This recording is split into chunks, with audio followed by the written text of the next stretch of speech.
Alrighty, guys, welcome to the 18th episode of Coaster Time, hosted by me, Carrick from Coaster Hour. And if you are new, how these live streams work is basically I go through a bunch of different segments such as news, trivia, Q&A, and a lot more that you, the viewers, can participate in a lot of these segments. So that's pretty much the stream. And today I am joined by an incredible guest, Ryan from ElToroRyan, a guest I've wanted to have on for a while and has been highly requested. So very excited to have you here. And since you are new to the stream, if you could introduce yourself, that would be awesome. Hey, well, thanks for having me, man. My name is Ryan, and I run the YouTube channel ElToroRyan. I'm a coaster enthusiast, just like the rest of you guys, and I'm also like a ride operations enthusiast too. So I try to incorporate both of those into my videos the best I can.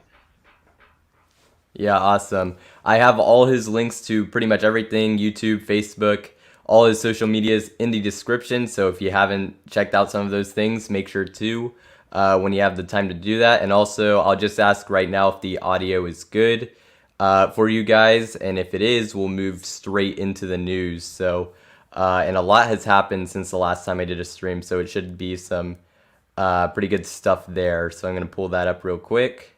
And yeah, we're going to get started right away, so that's going to be great. Alrighty. Alright, the audio is good. That's fantastic. So our first bit of news is some ride openings that just happened. And the first bit of ride openings we have, these are the ones that happened here in North America.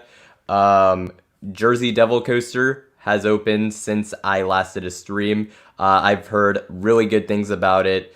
Some mixed things here. Some people have been a little disappointed with the ride, but it looks fantastic overall, so that's awesome. And a few other rides that have opened. Galaxy 500 and Water Jumper at, I believe, Cedar... It's at a park in Michigan called Cedar Valley's Frontier Fun Park, something along those lines. One of them is a Zyklon coaster, and the other is a weird Fabry, like, water coaster looking thing. It looks super bizarre if you haven't seen a video of it. It's like one of the only rides of its kind in the entire world, so it's very strange.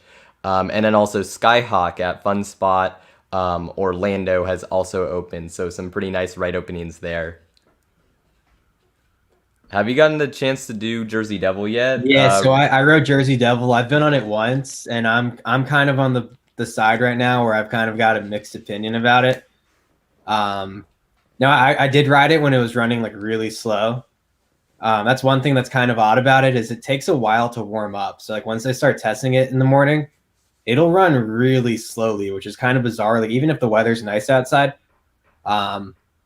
So, you know, I was just waiting around for it. It was going through its operational hiccups. But once I got on it, it just, I personally, I got no forces, but I've heard from like pretty much everyone else I know who's ridden it that they've had like a great time on it.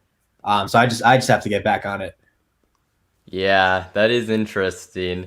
The whole deal with its pacing and it having to warm up, because I've heard like people who've gotten earlier rides haven't had as good of an experience as those who've gotten to ride it once it's warmed up. So it's pretty interesting. So yeah, you're gonna have to head back out there. It seems like it's gonna valley when you watch it during the morning test runs, and it's really, I don't know if I want to say concerning, but it's just weird because it's summertime and it's running like that when it first starts up.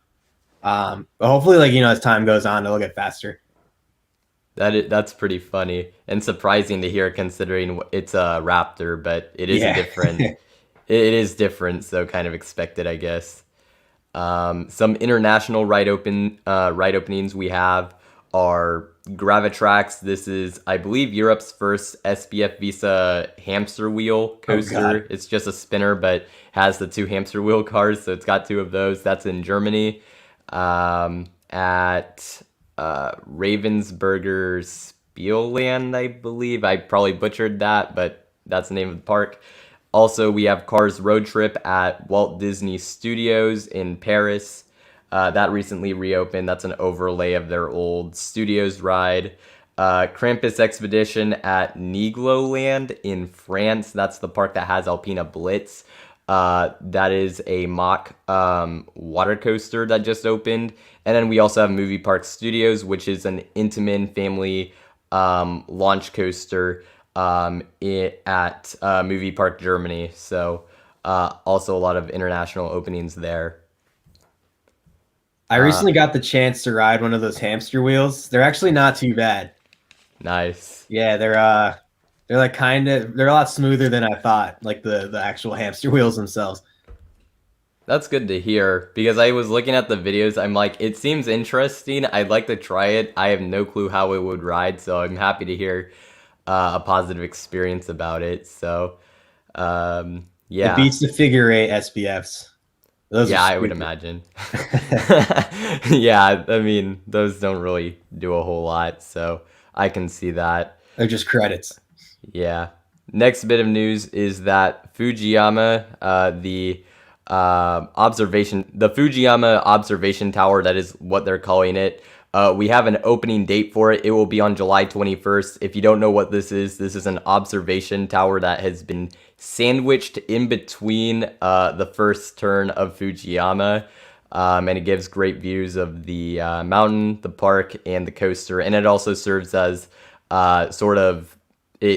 it serves as some sort of thing that helps with the maintenance of the coaster. Pretty exciting addition for the park. And there's also like other weird stuff. There's like a skywalk on it. It's got some weird stuff and a really tall slide. So It looks it super looks pretty unique. crazy. Yeah. So happy to see that. I've been to this park actually, and at first I was kind of confused, like why are they doing this? Because when I went, it was super cloudy, so I couldn't actually see Mount Fuji. So I kind of like forgot like how close the park was to it. As soon as I saw these pictures, I was like, oh, I know why they did this. Like this makes total sense. I think it's gonna be really cool. Yeah, it looks really cool. That slide thing that goes all the way from the top to the bottom or close to it is also pretty interesting. Oh yeah, it's gonna be gnarly. Yeah, that's going to be really cool. Next, we have some news that came in literally a few hours ago, as far as I know. And that is that the Ride to Happiness, this is the Mach Extreme Spinner going to Plopsaland de Pan in Belgium. It is soft opening on July 1st, just a week from now, and will hold its grand opening on July 22nd. Pretty exciting news. I feel like this coaster has gotten a bit forgotten more recently just because all the other coasters have been opening as of late. But this ride looks absolutely amazing, and I can't wait to see like people's first reactions and just seeing it like run, how it's gonna run when it actually opens. Because the testing looked pretty insane, but it probably was running faster than it actually will. But who knows? Looks better than Time Traveler. Time Traveler's already really good. Oh yeah, for sure. The layout looks like, and yeah, I've heard amazing things about Time Traveler, and this thing seems like it just takes that concept to a different, like another level. Oh yeah, like way more extreme and like more ejector airtime hills and stuff like that. Yeah, it looks ridiculous. So I'm excited to see it. I think a lot of us are. So it's nice to see that we finally have an opening date for it. Next, we have something that this is kind of old news at this point. This was actually sort of announced while I was doing my last stream, but because I was doing it, I couldn't get it. But that is that a new park named Mattel Adventure Park will be opening in Glendale, Arizona in 2023, close to the Arizona Cardinals Stadium, if you know where that is. This park will feature go-karts, an indoor Thomas the Train Land, and it was actually confirmed that the Hot Wheels coaster will be from Chance Rides. It is not confirmed that it's a looping GTX, but they did say it was a looping coaster from Chance Rides, so it might be a looping Chance Hyper GTX. So yeah, that's it. It will have to see what exactly it looks like. It's not opening for a while, but it is something pretty interesting. Kind of looks like an arrow in this concept art. Oh, the concept art looks really bad. Like if Yeah, it, look at that I mean, first I'm not pop. trying to bash on the park, but if you look at if you zoom in and look at the top of the lift hill, there's like a, I don't know what you call those, like, Like the cross ties, I guess. yeah, the cross ties. It literally like it goes over the track. It's not even connecting. Like it looks super weird. So I mean, I guess they tried. I wouldn't look at the concept art or look into it too much. But it's interesting that at least we're getting a Chance Rides coaster. But yeah, it looks super weird in the art. Speaking of Chance Rides, we have another potential coaster from them that could be coming. But the news here is that a company, private company, I believe, called Penumbra International, has announced their proposal to repurpose the Century 2 area in downtown Wichita, Kansas. I don't know if that's how you pronounce it or not. I've never been. But basically an area in downtown, they're repurposing it, and the entire thing's going to cost $1.5 billion. And if they build this, it'll include a riverwalk area with an air and space museum, an aquarium, a hotel, a convention center, and a few rides, including an observation wheel and a thrilling coaster from Chance Rides, because they are actually based in the city of Wichita. So yeah, and so if this thing actually gets built, like I said, it's a proposal right now. I don't believe it's gone through yet. They should be getting a Chance coaster, so that's also pretty interesting to see. The next thing we have is that Wiener Prater in Austria is receiving the largest coaster in the entire country in 2022, according to the whoever I guess spoke about the coaster, who works for the park. In the article I read, they said it would be the largest in the country. There's a bit of confusion of whether this would be Bullet at Selva Magica or not, because it used to operate at this park under the same name. It sounds like it's not the same coaster. It sounds like it's something completely new, but we'll have to wait and see what more information we get out of it. But this was kind of a surprising sort of announcement that I was not expecting. We'll have to see what this is, though. What's the tallest coaster in Austria now? Is it like... Actually, I did look into it. It's a Vekoma boomerang. So, yeah. If Bullet actually went there, it would be the tallest. So, that's also why it's kind of confusing. But I assume that it is a new coaster, because that seems to be how it's kind of being talked up as. But I'm not entirely sure. So, we'll have to wait and see on that. The next thing we have is that Dollywood has announced that they will be receiving a new coaster in 2023. There's actually been some leaks, if you look in various places, that it appears that if these leaks are true, it seems that the next coaster they will be getting is a family multi-launch coaster, which is pretty bizarre because they already have Fire Chaser Express. But maybe if it's indoors or something like that, maybe that would make sense. I'm not entirely sure what the deal is with that. But the new coaster will be more family-oriented, because they said it was a multi-generational coaster. So we'll have to wait and see what it actually is. But it seems to be leaning towards a multi-launch family coaster. Maybe something like Cheetah Hunt. Maybe so it's like a little bigger. Still not like intense, but, you know, just to distinguish itself. Yeah, that might make sense.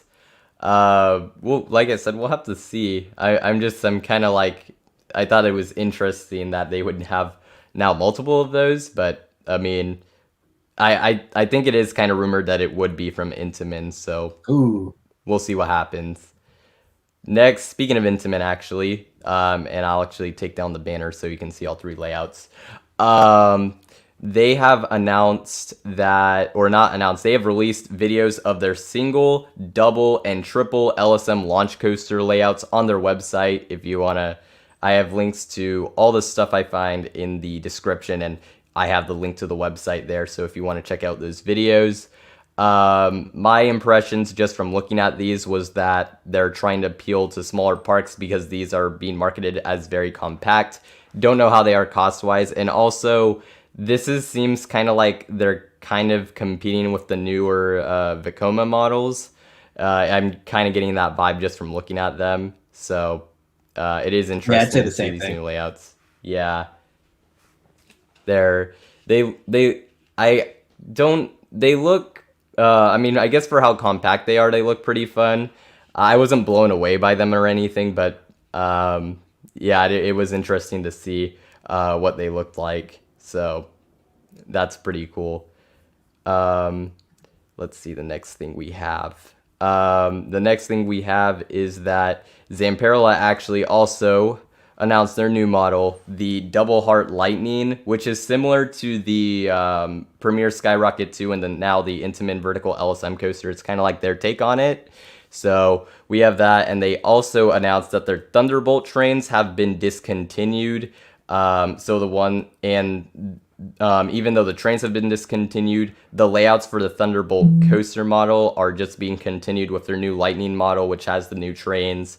I mentioned the Lightning trains last week, which are pretty well padded, I guess, compared to the Thunderbolt trains. So that's also pretty interesting.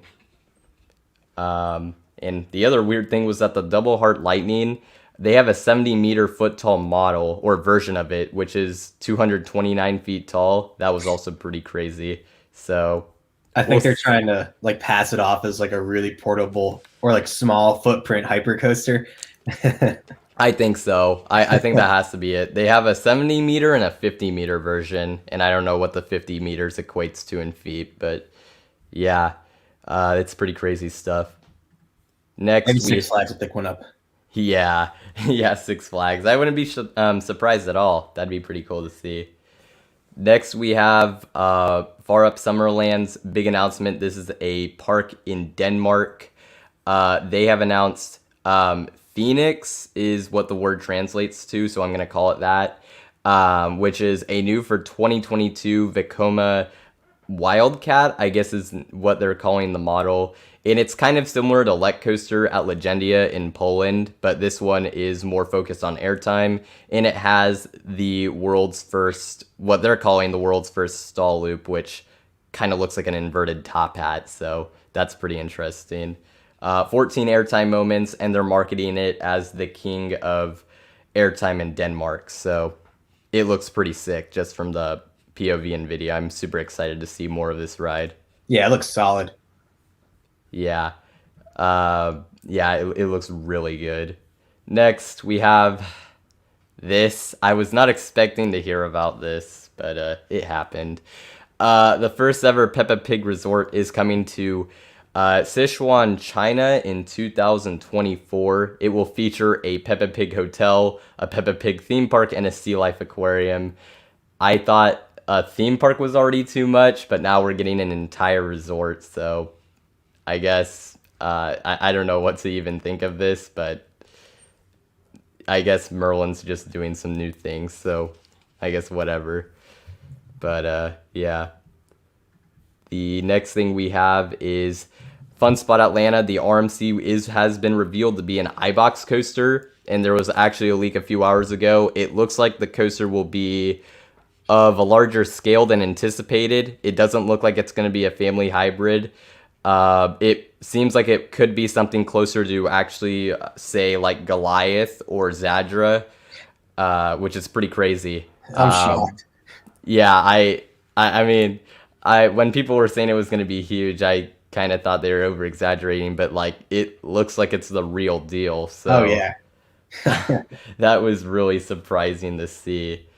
I've been here actually before it was a Fun Spot, and like one Fun Spot just bought it, and it's nothing like the other Fun Spot parks. It's like you can tell it was basically just like an arcade park that like just had outdoor attractions.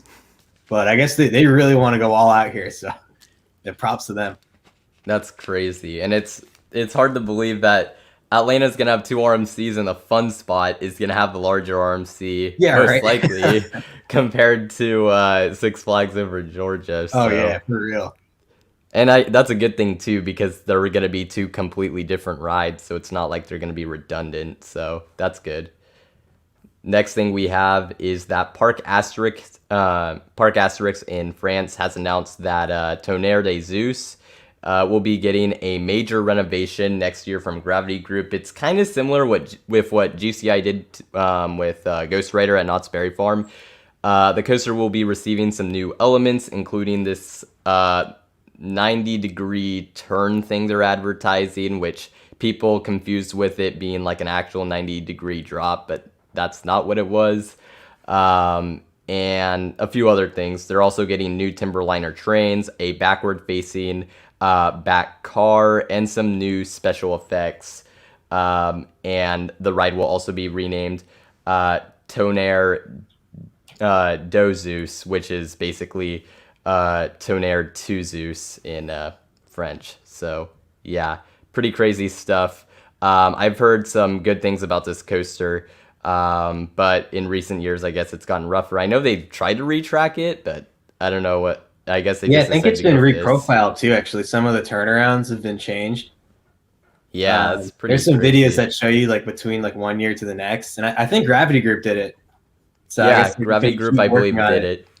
and really change it up. Yeah, that's crazy. But I think one sad thing though is I think this is like the last 7-car PTC train that's out there, and I hear that they're just more aggressive. Like when you have 7 cars. Oh, So I'm assuming Gravity Group they'll probably just put 12 rows of the Timberliners on, but we'll see. yeah. Yeah. I was pretty surprised to hear about this this morning. Oh yeah, me too. Yeah. Actually, I'm gonna try to get through some of these more quickly, and I think I will be able to because most of the stuff is kind of more basic. Poltergeist is closing after July 4th on July 5th to undergo a major refurbishment. It'll reopen with new theming, a new color scheme on Labor Day weekend. So that should be interesting to see what exactly they do with that. And they're also Fiesta Texas is teasing their 2022 project as well. They're definitely going it's a little earlier than I would have expected for something like this. And also I'm surprised that they actually are kind of trying to do something with a theme, I guess, but we'll have to see what this is. I'm hoping for an Axis coaster, but I'm not even sure if that's exactly what it's going to be, but that would be my hope for this park, but we'll have to wait and see on it. Next we have Six Flags Great Adventure is teasing their 14th coaster. We pretty much already know it's going to be Roadrunner's Railway, but just it's now Little Devil, so that's pretty much that. Latest coaster to get a repaint there. Yes. I don't paint anything, so I'll take this. Yeah, it's unfortunate with I think I saw you like make a joke out of like the whole painting, like the Six Flags. Did they just get a new like? Yeah, like a new partnership with a paint company, and then I was like, oh, they're probably excluding Great Adventure from this deal. Dang. I didn't include that in the news, but yeah, they got a new partner for whatever that's worth. But at least one of their coasters will be getting a new repaint. So yeah. Next, we have kind of more obscure news. The building which will house the Dubai Hills Mall coaster is nearly complete. I can't have the actual picture on here because someone took it within a forum. So I have a link to the picture in the description. This is the concept art, and yes, it actually looks like this. It's basically just a Intamin coaster. It is what it is assumed to be inside of this giant building. It looks very bizarre. We only have pictures from the outside, but in real life and even in the concept art, but it looks pretty nuts. So it's very bizarre looking thing. Next, we have some rides testing. Hellcat has begun testing at Clementon Park, and it has also been retracked. So that's good to see. I believe you said this was one of the rougher coasters you've been on. It's the roughest coaster I've ever been on. Yeah, without a doubt. So I hope they retract the parts that really needed it. Yeah, I hope so too. But that's something that happened. Fønix at Dino's Wonder Wheel has also started testing. This is the Vekoma suspended flying coaster. Namazu at Volcania in France has also started testing. This is an Intamin family launch coaster. A little more obscure, but it is testing now and should be opening relatively soon. The Vekoma Shockwave at Dragon Valley in China is also now testing. This is the same, it's not the same layout, but same model that Abyssus is. This one just has an extra inversion, but it doesn't have like the first launch portion, I guess, from what I understand. So that's this coaster. So yeah, quite a few new rides began testing. Gene Staples now controls Fantasy Island in New York. I don't believe the whole situation with the contract and everything has quite been completed. They're still like negotiating some things with the land, but he now controls the park, I guess.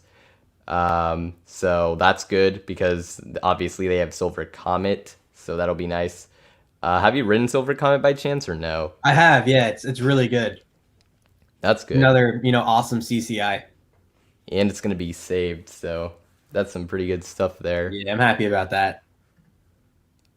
And then also another interesting coaster, the Ultimate might be saved. We'll have to see. But anyways, Lightwater Valley in the UK. That's where the Ultimate is. Has been sold to the Brighton Pier Group. They only operate the park of their name, Brighton Pier.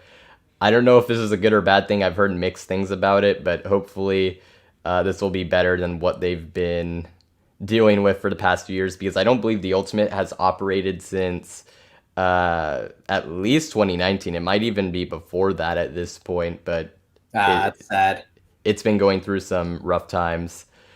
So hopefully this will help them out. And then we have two incidents, or yeah, well, one incident, one accident.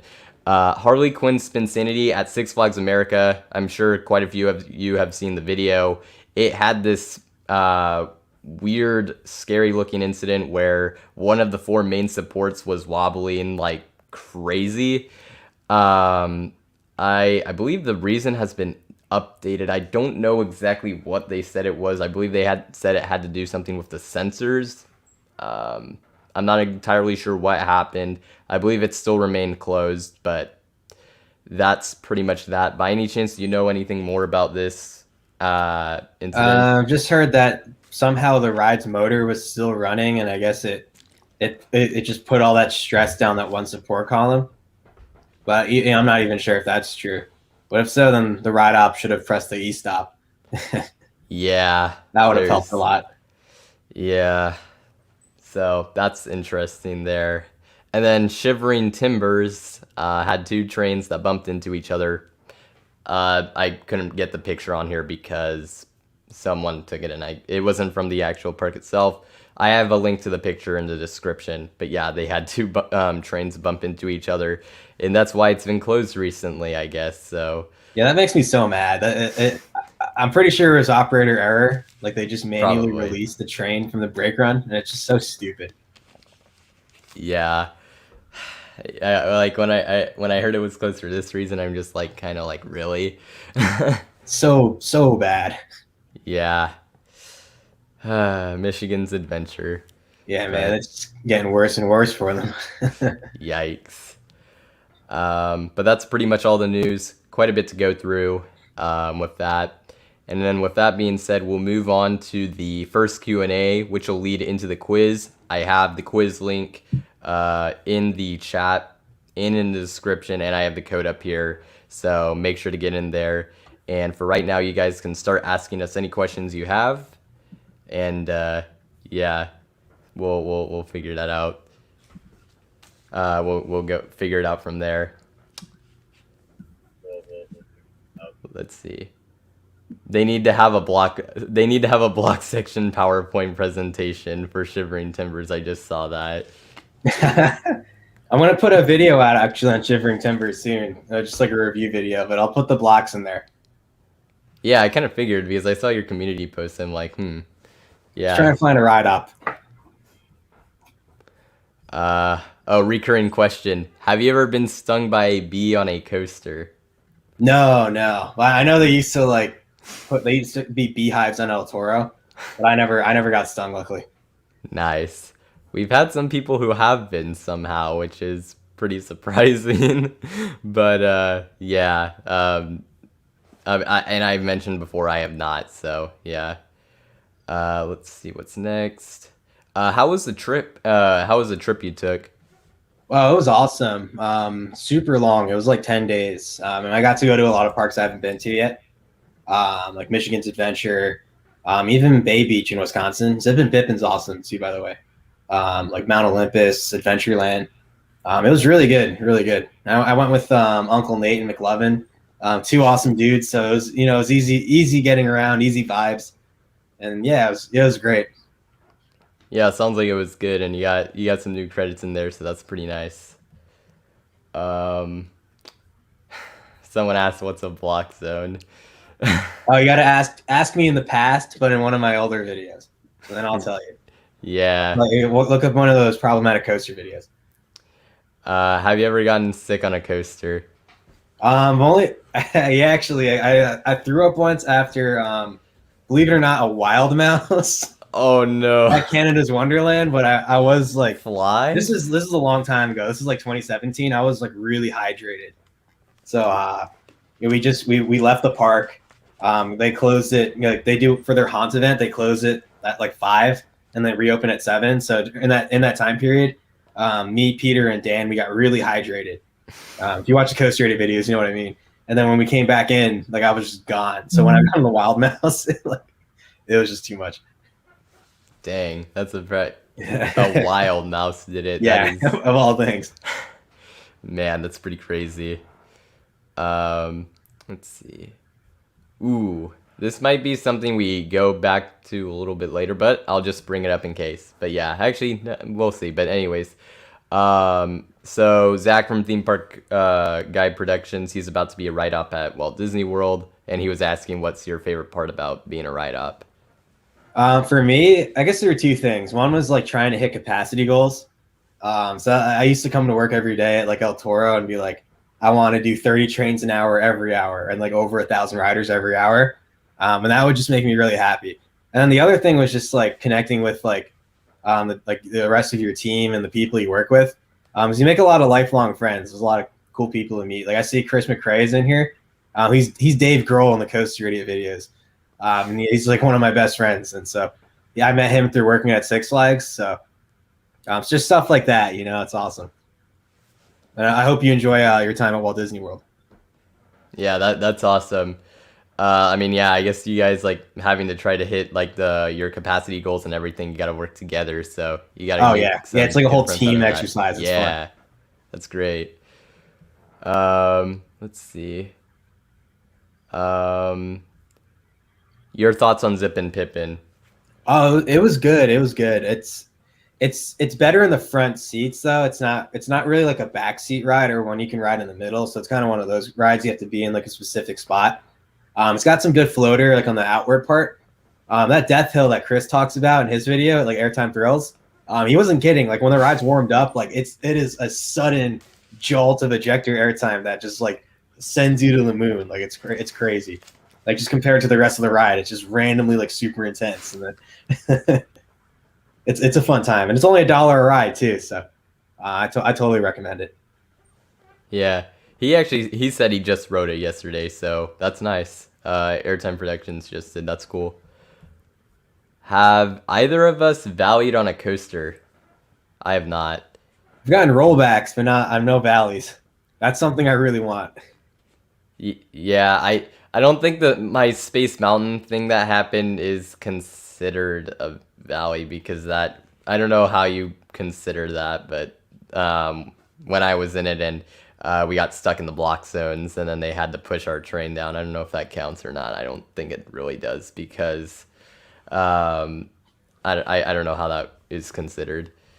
I guess it wouldn't be a valley because there's like a control point, but you got a cascade credit, which is cool.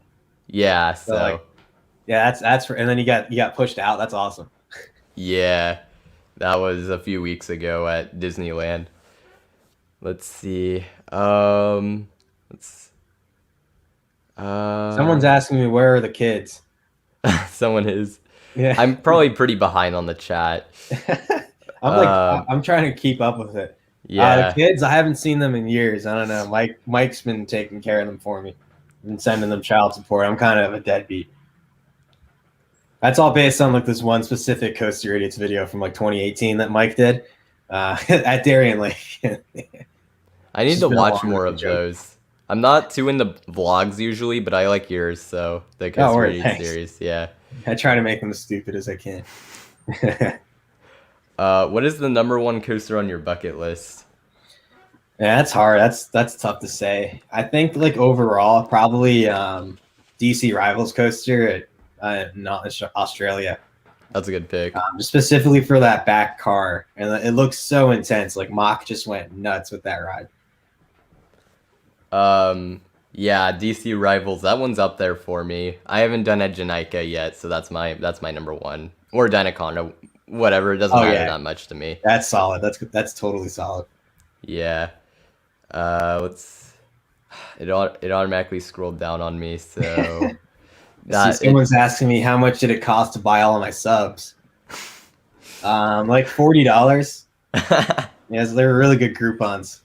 Nice. Yeah. Man, I gotta figure that one out. What the heck happened with Gatekeeper? Oh, the chain snap thing or whatever the Yeah. heck it was? Yeah, the chain snapped. Yeah, I didn't know too much. I guess I could have put that in the news. I think that happened at a weird time, so I just forgot about it. Top bucket list parks in Europe, or maybe just limited to just like 2 or 3. I don't want to go too long, but yeah. Yeah, it's like pretty much every park, to be honest. So if I had to pick a few, it'd probably like Fantasioland. Yeah, that's a good Um, one. Let's go with Europa Park and Energylandia. I I don't know if it would be in that order, but that would probably be my top 3 as well. So, yeah. Yeah, because I'm trying to think of other ones. Like Portaventura might be up there, but Oh yeah, that one too. That one looks awesome. yeah. Let's see. How many do you even keep count of how many times you've ridden El Toro? No, I don't. I've probably been on it over 1,000 times. I used to ride it like 4 or 5 times a day at work. Like when I clock out for break, I would hop on the ride like 3 or 4 times. Dang. Yeah, Did you finally make it to Six Flags Great America? I did. Yeah, I did. It's a really good park. It's solid. Like they don't have a ride. They don't have a specific coaster that's like let's say like Steel Vengeance or like Fury 325 that's like elite, but every coaster is really good. So it's like one of my favorite parks now. Yeah, I mean, I haven't been, but it doesn't really seem like they have a true destination coaster, but they have a really nice collection, it seems like. It's awesome. It's an awesome park. Yeah, I've heard really good things about it, in general. Uh, I think we'll do a few more questions. I'll go with this one, and then if you've seen any others in the chat you want me to get to, just let me know. But we'll go with this one first. What are the best and worst coaster we have ridden this year? You want to start or you want me to go? I guess I'll go. See, I've only ridden 2 coasters this year, so best would be Space Mountain and worst would be Big Thunder Mountain Railroad. I've done 94 coasters in total, so if you want like my best and worst in general, best Steel Vengeance and my worst is Coast Rider at Knott's, the Wild Mouse, not the wooden coaster, but yeah. I missed that credit when I went to Knott's. I didn't get on. You're not Coast missing Credit. any. You're not missing anything. That ride's horrible. The best one I rode this year was honestly Shivering Timbers. That ride blew me away. It's so good. Dang. Yeah, it's elite, honestly. It's elite. And then the worst one I rode was Tornado at Adventureland. I think that's what it's called. So their wooden coaster. It's Yeah, I piece believe wooden. that. Yeah, you're right. It's super. It's just rough and I don't know, it's bad. It's not a good Woody. It's never stuck out to me at all. So Yeah, I it's can not worth see it. that. Go to that park for Monster. Yeah, Monster looks good. Monster's he- awesome. Did you get to do Dragon Slayer or no? Yeah, we did. Yeah, just once. Oh, nice. Yeah, just Was for the it credit. better? I mean, I don't know if you. I actually don't know if you like the 40 free spin. I do actually. I do. Okay. I know Mike doesn't. Mike hates them. But They have that's two cool. sides. One is like I mean, they obviously have 2 sides, but like one is like they purposely make it tamer, and the other is more intense. We did the tamer side just because like so there'd be less flips. Most of the people in our group hate them, so we did that. Okay. But it's shorter than the other free spins, so it's over faster. So if you hate free spins, you'll probably like that more. If you're like me and you like them, then you'll probably not like it as much, just because there's less ride time. Right. Yeah, that is an interesting one just compared to the rest. Like, and that's weird that they actually decided to go with one side being tamer and the other side more intense. Mhm. That's pretty surprising. Yeah, I guess to offer like 2 experiences or something. as I said, did you see any questions you wanted me to get to by any chance? Or no? I might have seen a few. Yeah, I mean, like I And feel like so many. okay. And also, you guys, if we don't answer your questions in this first segment, there's going to be two other ones. You can give those questions that we don't answer in the next one. So I'll just say that. And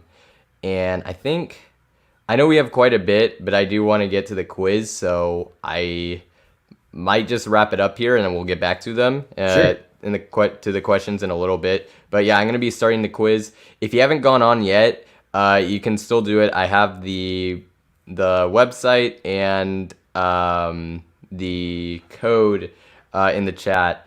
So yeah, we're gonna do that, and I'm gonna actually start the quiz. I just started it right now. Probably should have actually gotten the thing on there, but it is what it is. So yeah. First question is, El Toro at Six Flags Great Adventure can seat how many riders per train? How many riders per train can it seat? Correct answer is 36 riders per train. You can confirm that for me, yes. Yep, 36 for sure. Yeah. I mean, I don't know how I could have screwed that up, but just in case. Second question, what is the name of this coaster in the picture?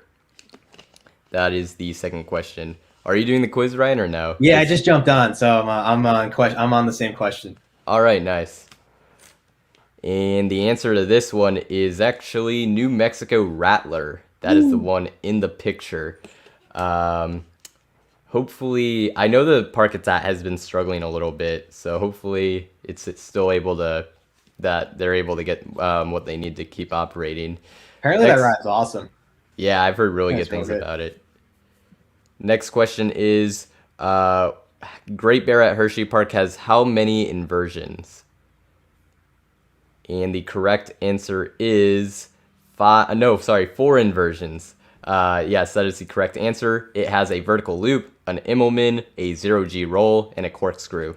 So, yeah. Next question is, what year did Smiler at Alton Towers first open?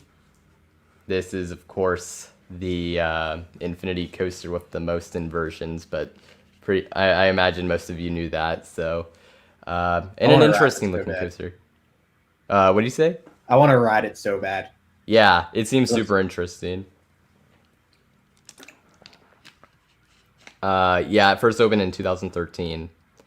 Next question. Which Disney resort does not feature their own version of Space Mountain? Is it Tokyo Disney, Shanghai Disney, Hong Kong Disneyland Resort, or Disneyland Paris?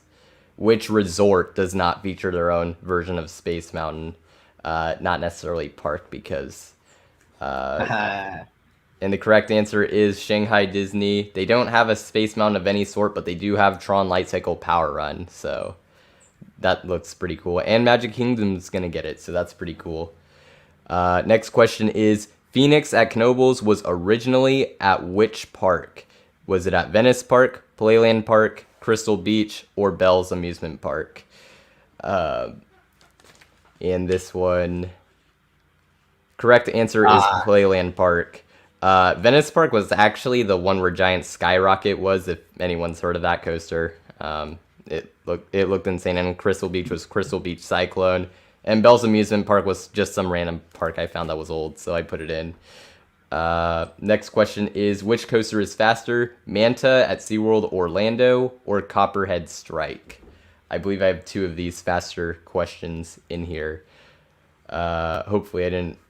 And the correct answer is Manta, 56 miles per hour, compared to Copperhead Strike's 50 miles per hour. So yeah. And then next question, which coaster is faster, T-Express at Everland in South Korea, the Intamin Prefab, or Wrath of Zeus, the Vekoma Firestorm that recently opened, I believe last year, at Vin Wonders, I believe, in Vietnam? Correct answer is actually Wrath of Zeus. Wrath of Zeus reaches a top speed of 71.5 miles per hour, compared to T-Express's 64.6 miles per hour. Might be surprising to see that, just because T I thought it Express. was T Express. Yeah, I mean, T Express is one of the fastest coasters in the world. And then if you look at the pacing of Wrath of Zeus, you wouldn't think it, but it has a faster top speed. So, yeah. Next question is, Firehawk originally opened at which park? Correct answer is Geauga Lake. The one that opened at Great America is now Nighthawk, and it opened as Stealth. But yeah. Next question is, how tall is Conda at Wallaby, Belgium? This is, of course, the new Intamin mega coaster that just opened this year. So, yeah. And the correct answer is 164 feet tall. I had to make sure it was right before I said it, but I was pretty sure that was what it was. 164 feet tall. Next question is, who manufactured, man, I always have a hard time saying this coaster. I think I'll just, Pegasus, it's not that, but Pegasus Express at Park Asterix. This is the family coaster that has gotten rave reviews, at least in terms of family coasters. So, correct answer here is Gerstlauer. So, yeah. Some of these questions are easier than others. Some of them I think I made really hard, so we'll see. I'm curious to see how you guys will do. I'll get to the leaderboard in a little bit. Next question is, what was the first SNS El Loco coaster to open? And no, it's not the one in the picture, which is, it's not even an answer on here. So, yeah. And the correct answer is Steel Hog at Indiana Beach, which opened in 2008, making it the first one. Mumbo Jumbo, I believe, was the second one. Next question is, what is the name of this coaster in the picture? And then as for the leaderboard, Theme Park Guide Productions is in first at 63. McLovin is second at 60. McLovin. Yeah. And Lindsay is third with 54 points. And the correct answer for this one was Loop Guru. I did put Balder because I thought it might kind of look at it like it from a distance. But yeah, Loop Guru was the correct answer. What year did Alton Towers first open as a theme park? Yes, I finally put in a UK question. So that's great. I know a lot of my UK viewers have been asking for that, so I try. Yeah. And the correct answer to this question is 1980. Opened on April 4th of 1980. So it's been around for a while, but not as long as you would have expected. At least for me anyways. And the last question is, how fast is Zumanjaro Drop of Doom? Does it reach a top speed of 85 miles per hour, 75 miles per hour, 90 miles per hour, or 93 miles per hour? And I mean, I might go into this a little bit. It reaches a top speed of 90 miles per hour. At least that's the official statistic. Yeah, that's the correct answer there. And then for the leaderboard, in first place, we have Lindsay with a score of 72 points. Second place, Theme Park Guide Productions with a score of 71 points. And McLovin was third with a score of 70 points. Followed by a pretty tight race from 4 to 6. So thank you everyone who participated. And yeah, that was the quiz. So yeah, good job to everyone who participated. Next, we're going to do another, actually, no, we're going to do YouTube shoutouts from here. So this is basically where I mention channels who have reached milestones or that I just want to shout out. So with that being said, my first channel I'm going to shout out is Coaster College. Recently reached 75,000 subscribers. As I've mentioned in the past, he has made really good videos, such as his Flat Ride of the Week series, which I don't believe he's done in a little while, but I really enjoyed it when he did it. His Debunked series, which I also don't believe he's doing those anymore, but there's a lot of great videos there if you haven't seen them. And he just has a lot of great content overall. So if you haven't checked him out yet, make sure to do that. And I have the links to all these channels in the description.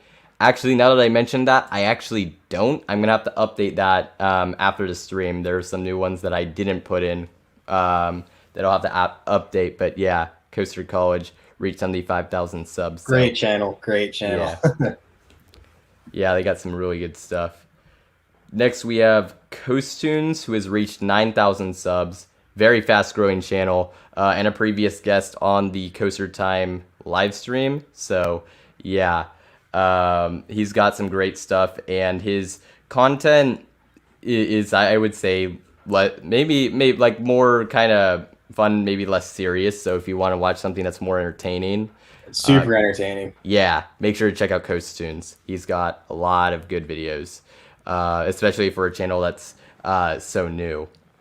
Next, we have Theme Park Horizons, Christian, who's also been a guest on the stream. He has reached 4,000 subscribers. He's got a lot of great content. Recently did a video on his sort of idea of what a SpongeBob land would look like at Universal's Islands of Adventure, which I thought was pretty cool. He's also got a lot of other great videos and does the On the Hunt podcast. So if you haven't checked him out yet, make sure to. He's got a lot of great stuff on his channel. More theme park related, obviously, but you could tell by the name. So, yeah. Next, I have Theme Park ERT, who is near 1,000 subs. More recently, they've actually done a really good job with the construction updates with the new Magic Mountain project. So, if you are looking for a channel that has the latest updates, they're a good place to go. And they also, of course, have their show they do with a lot of coaster enthusiasts, which I actually only started watching like kind of recently. So I'm excited to see it when they get back to doing those, whenever that is. Great channel there. And I believe you've been a guest on it. Yeah, I've been on it, actually. Yeah. Last year. Yeah, that's awesome. So like I said, make sure to check them out. Next, we have Canopy Coaster. My last guest I had recently actually is near 6,000 subs. I have said I believe he has the best coaster reviews out there, at least in my opinion. He's got... They're super in depth. Yeah. You can learn anything about, yeah, watch his videos. Yeah, his stuff is like really good. I agree. And like I said, with his reviews, his coaster reviews, his park reviews, and he's ridden over 1,000 coasters, so he's got a ton of experience. I mean, you've ridden over 500, I believe, so that's still quite a bit. He's been around longer than me, so he's been in the scene for a long time. Yeah, so he's got a lot of great stuff. Make sure to check him out if you haven't already. And then these are channels that you put in, so I'll let you kind of explain them, because some of these I'm a little less familiar with. So oh sure, yeah, like there's two channels I put in here that are like Great Adventure Locals. So this is Hollywood Studios, and he's near like 1,500 subscribers, and he just posts some cool videos, of him going to different parks, and a lot of Jersey Devil updates, which are good to keep stuff going. But he's almost at 1,500 subscribers, so it's just cool seeing another Great Adventure Local just kind of making something, getting somewhere with YouTube. Yeah, it's great to see. I did watch his Jersey Devil updates, Jersey Devil coaster updates, but I'll have to make sure to check out more of his channel. And then the coaster spot is the next one. Yeah, they're more Great Adventure Locals also, and they have a lot of great videos too, like a lot of good POVs. And I use like their reverse POV of Leap the Dips in my Leap the Dips video, and it's like one of the best reverse POVs of that ride. And they just have a lot of good footage too. They did a lot of updates for Jersey Devil Coaster also, so they were on top of that. And then overall, just a good park vlogs and coaster footage channel. And they're a lot of high quality footage. I have to imagine getting I don't know how Leap the Dips rides, but getting a high quality reverse POV of that ride, I imagine probably isn't the easiest thing in the world. So that's no way. It's got to be tough. Yeah, that's good. Make sure to check them out if you haven't already. And then Coaster Stats, this is definitely a channel I'm more familiar with, but you also put them in, so I'll let you explain this one. Oh, they're just super cool. They're super unique. They're a European channel, but they post a lot of POVs, and they record on-ride forces. So like any G-force you could think of, like lateral, vertical, like acceleration, like front back, and they'll put it live in the video so you can see like the forces the coaster exerts in like real time. And it's really cool. It's something different. Yeah, I've seen a few of their videos. I heard about them when they started out, but it seems like they got a lot. That seems pretty cool to actually like see how the forces are in like real time with the coaster. So that's a pretty cool concept. I like that. Wallaby Belgium tried to do it with their official POV. That didn't exactly work out. No, it looks so bad. It had like what is it, negative 0.3 Gs on the lift hill Yeah. or something like that. No way. Yeah. That was pretty funny. But yeah, Coaster Stats, great channel. Make sure to check them out. And then the last channel, I'll kind of explain this one a little bit. Basically, I just wanted to give my brother a shout out. He has a stop motion channel, and if you don't know what that is, that's like you basically like take pictures frame by frame and like slightly move an object to make it look like it moves in the finished product. That's the best way I can describe it. And that takes a lot of time to do. My brother has a channel. It has a little over 100 subs. He's trying to grow it. They're pretty short videos, so if you just want to check it out sometime, something you're into. He does Lego stop motions and other sorts of things. So he has some cool stuff on there, and I just wanted to give him a shout out because he works pretty hard on that stuff, and he's trying to commit more to it. Not necessarily coaster related, but just someone I wanted to shout out. So yeah. Is it cool if I shout out two of my friends real quick? Oh yeah, for sure. I don't have their links or anything, but yeah, you can do that. I wasn't sure if like we were keeping it coasters only or not, so I was Oh yeah, no, you can go for it. Yeah. They're not coaster channels. There's my one friend Tennessee. He has a YouTube channel called Tennessee. It's Tennessee dot, like the state and then a period after. And he's cool because he posts a lot of like music stuff. He makes his own music, so he'll post like behind the scenes stuff or music videos there, and then also like New York City vlog style stuff. So it's cool to see like a taste of New York City, like nice, like for like a person in their 20s living there. I think he's at 200 subscribers now, so he's pushing past that. And then also my friend Adel has a channel called The Decky, and he does a lot of cool things. He has a podcast called The Decky. He does a lot of music reviews where he'll unbox like a vinyl, and then he'll just, he's a huge music buff, so he'll just give like kind of like his opinions and like a brief history on different artists and like their albums they've come out with. So great stuff if you're into music. Yeah, that sounds like good stuff. I'll update the description for those watching this after the it's live. I'll update it so that way I can have the links to these channels in the description. But yeah, that seems pretty cool. And also, like you mentioned, Tennessee, he has the New York like kind of that seems pretty cool. Yeah, I actually would like to check that out. So some good stuff there. So yeah, and from here we'll go into our second Q&A session. So if you have any questions we didn't answer earlier or any new questions, you can ask them right now. So yeah, yeah,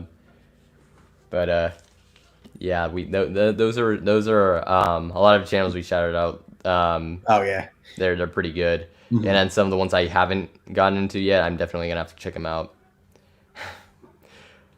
Can you even answer this question? I don't know, but someone asked it. So, what is the best block zone ever? Let me see if I can think of a weird one really quick. I'll go with the ones on like Big Thunder Mountain Railroad, especially the one at Magic Kingdom, and I think Disneyland still operates like this a little bit, the one in California, but they have like upward slope brake runs that are like part of the block, and they're just really bizarre. I fully explain all of it in like the problematic coasters video I have on it, and it's just ridiculous, honestly. Nice. Yeah, I mean, yeah, Big Thunder. I think, yeah, I can kind of see what you're talking about. So yeah, it did the thing where it automatically scrolled down. That's the one thing I don't like about StreamYard, is it kind of does that. So if there's a question you can see, then go for it, because I'm like all the way at the bottom again. Let's see. I'm trying to see where the questions start. Yeah, this is the more viewers than I usually have, so if I scroll down, it's a lot more consequential, but that's all right. Most mediocre coaster that we've ridden, I know this one for sure.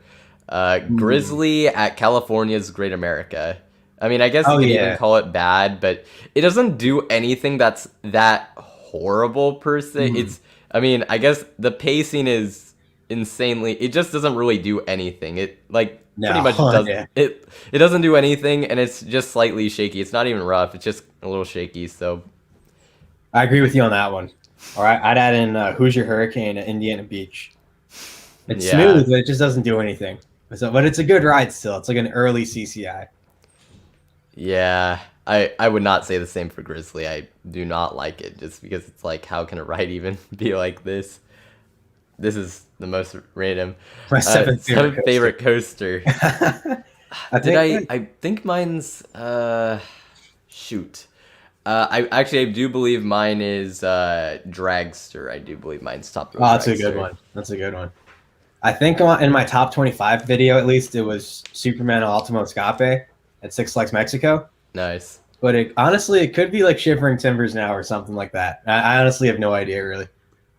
Ultimo Escape is actually my number 6, I believe. So It's good. yeah. So it's in there.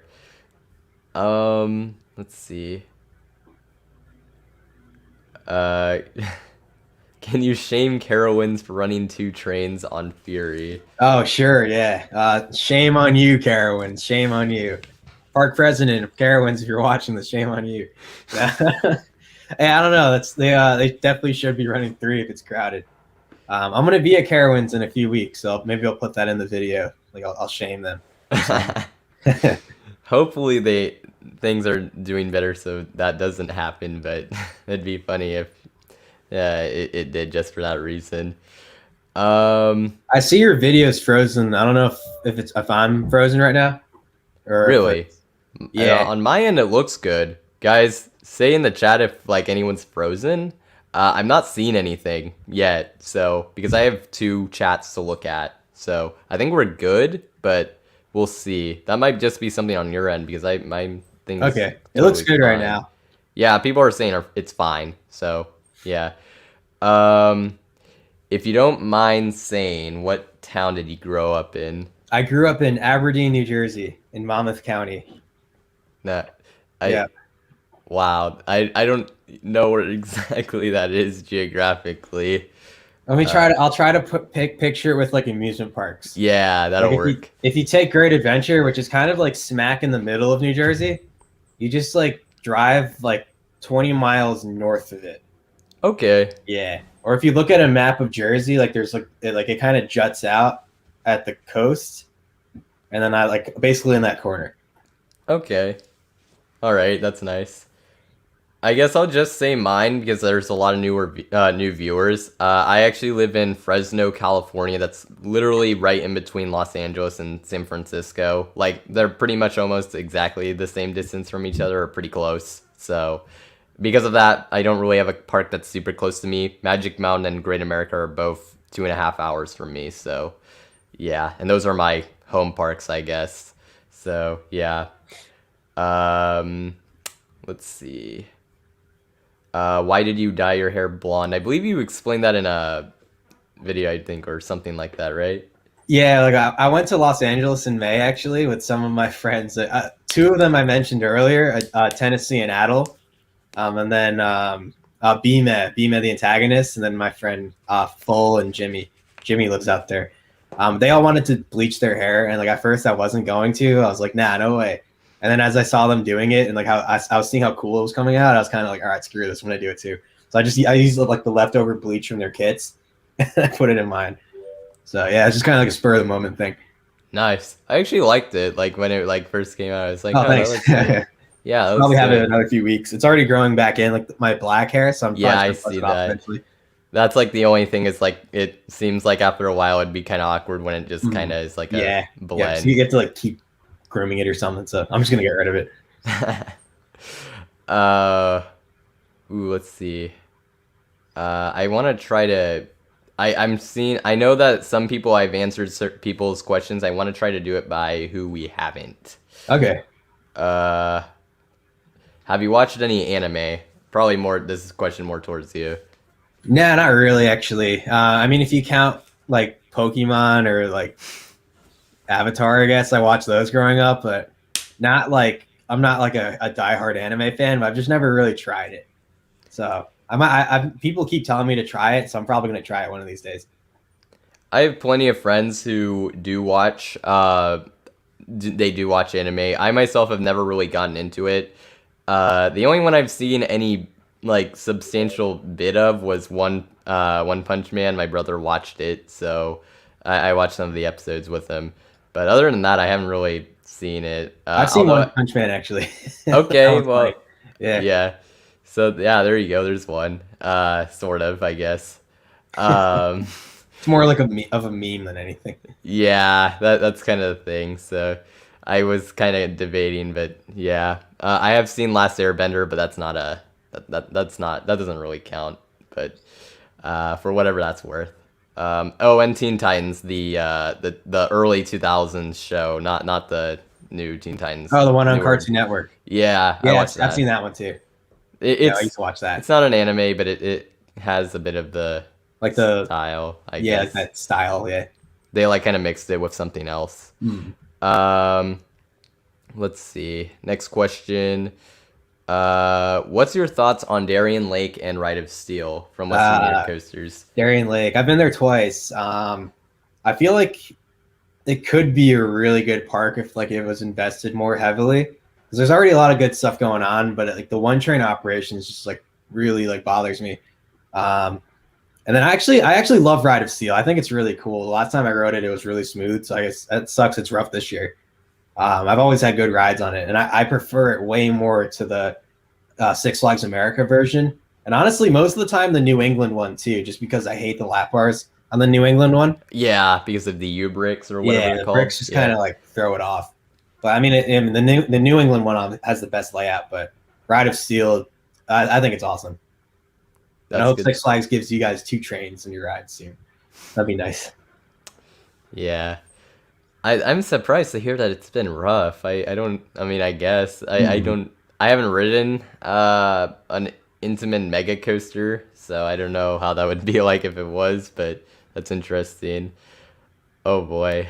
If the Holy Land experience added a roller coaster, what type would it be? I don't even know what land they have to work with, but I don't even think I believe that's in Orlando. Wait, is that a real place? Oh yes, it's in Orlando. I know what he's talking about. It's a real place. It's in Orlando somewhere.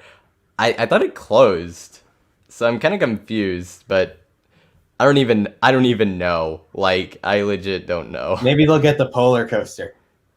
Yeah, That's it. That's the one. I like totally forgot about this place, but yeah, it is a real place. I've never been, but At first I thought that was like a heaven joke, like, oh, if heaven got a coaster, like, but no, apparently it's still open. Apparently, I thought it closed, but I guess it's still around. I'm surprised. Yeah, I guess that's good. Actually, I don't. Well, I guess I've heard mixed things about it in terms of the actual park, but whatever. That's cool. Let's see. What's next? It took me all the way down again, so of course it did. Let's see. If there's one you like, just point me in that direction. Yeah, sure. Yeah. So if there's one you like, that way I can just kind of do that. So yeah, I might go with some of the ones on the bottom just because it's easier for me. Let's see. Top 3 favorite Intamin coasters. We'll just roll through. I'll roll through that quick for me. As I say that, I'm forgetting. Sky Rush is my number 1. Dragster is my 2, and then Mavericks 3. So that's my top 3 Intamin. I'm pretty sure mine it's Toro, then Sky Rush, and then I think Maverick. Yeah. Nice. So pretty close. There were some that I liked, but now I don't. Now I can't even. I can't like get up there. Like I said, if there's any that you liked, just let me know and I'll go to it. But yeah, it's a work in progress right now. I'll just, like I said, I'll go from the ones on the bottom. Yeah, sure. Underrated dark rides that you've been on. I'm not too much of like, not that I'm not a dark rides fan. I just don't know much about them, or I can't always remember them off the top of my head. That's fair. I'm trying to think of like a Disney one, probably. I haven't been on it yet, but I hear that Mickey and Minnie's Runaway Railway or Railroad at Yeah, it's Railway. Yeah, yeah. yeah. I haven't been on it yet, but Brandon has recently, Beam of the Antagonist, and he like it. The ride doesn't get a lot of buzz. I think it's just been overshadowed by like Galaxy's Edge, but he said it's like one of the best dark rides he's ever been on. So he's been on a lot, so I'll definitely take his word on that. I've heard really good things about it. So I'm excited either to ride it whenever I go to Florida or when it comes here in like 2 or 3 years because that's Yeah, right. what's happening. Yeah. Yeah. So yeah. Oh, I guess this was for both of us. I think I answered last time that I would actually pick just out of the ones I've done, Alice in Wonderland at Disneyland compared to the other Fantasyland rides. It's actually one of my favorites, so it's up there. Roger Rabbit's Cartoon Spin, and another interesting one that may or may not count depending on how you look at it, but I say it will. Hershey Park, it's not even at Hershey Park, the one at Chocolate World, the chocolate factory ride thing. Yeah, that one's pretty good actually. No one talks about it. And you get free chocolate too. So yep. So that's another one. Yeah. oh, someone asked this. Let me see if I can find it. It just refreshed to me again. Yeah, that's like kind of the one downfall of this thing. It was like a silly question too. It was about Valraven and like the seagull. Oh man. It was I can't find it. It was like if do you think like that seagull stacked on the safety brake? Here it is. Oh yeah, I found it. Okay. Do you believe the third seagull was stacked on Valraven's safety brake? Honestly, probably it stacked there, and then that's probably it got enough time to lay the egg. Oh wait, wait. I thought it. Wait, so wait. I kind of saw a bit of it, but what was this whole seagull Valraven situation? Oh yeah, there's a TikTok video from like a maintenance guy, and he found a nest with an egg in it on the drop off the mid course on Valraven. So he's just filming the seagull and stuff, and like he's like yelling at the seagull, like, "Why would you do this? Like that's your kid. Why would you lay an egg there?" And then the egg was still there. I rode Valraven a few weeks later, and I saw the egg myself. And then there's videos of like the seagull flying in between trains, or like it flying away as a train rolls past. It's just super funny. It's really stupid. That's crazy. Yeah. Oh man. I think I saw a question from B-Man here too. I saw a comment from him. I don't know if a question. It's not really a question, but he's just trying to antagonize me. Man, it did the thing again. So I'm trying. I'm trying. It's from 609. I guess a lot of these are from 609. What do you guys think of Intimidator 305? I haven't ridden it, but it's a ride it's up there on my bucket list. I love that ride. It's really good. I think it's a little polarizing just because I never ride it with a full train, and it has like a long set of trim brakes like midway through on like that one airtime hill. Yeah. And those trim brakes are fixed, so they always hit. So like they hit harder when you don't have a full train. So like I always just feel like it kills the rest of the ride. But besides that, it's a powerhouse. That ride's awesome. I'm super excited to get on that whenever I do. Generally, I like either rides that feel like out of control, something like X2, for example, or more airtime based rides. I don't know how exactly I'm going to feel about I-305, but it is super intense, so maybe it is something that would feel out of control. It's like a bigger Maverick. Sure. Yeah, then I'll probably like it a lot. How long did that Space Mountain block zone diagram take? That took like almost a day. Oh my god. Yeah, just drawing. Luckily, I was able to kind of just copy and paste like the other side and replicate it since they're so similar. And then I just had to like mirror it and then just like tweak the little differences. But yeah, that was a crazy one. And then just trying to layer them and also so you could kind of read it still. So I think it was 28 block zones aside. So it was just insane. The hardest one yet. Yeah, that thing looked, when I saw it, I'm like, wow, that must have taken a while. A literal whole day. Wow, that's crazy. But good on you for actually doing that. That's great. Thanks. Um, Did you find yep. that BMAT one? Oh, we'll do this one first. This is a joke, but do you ever dream of a bobsled launch RMC? I don't even know. Yeah. Actually, I dreamt about that last night. That sounds like a bobsled launch RMC wacky. Maybe that's what Fun Spot Atlanta's getting. Yes, next year they're gonna one up their new RMC coaster, and it's gonna be this thing.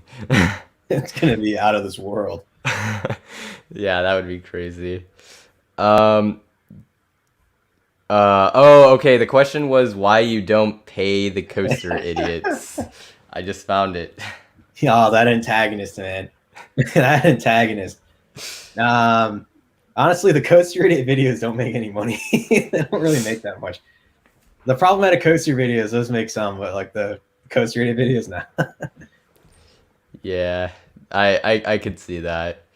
And BMS is trying to annoy me. Oh, hold on one second. Sorry. You're good. I'm gonna play music from Alexa. Is that okay? Yeah, as long as it's like not too loud. Is this okay? How loud is it? I think so. Do you guys hear like any background music at all right now? Not that much. Like, I don't think it shouldn't be a problem. Something. Yeah, I think you're good.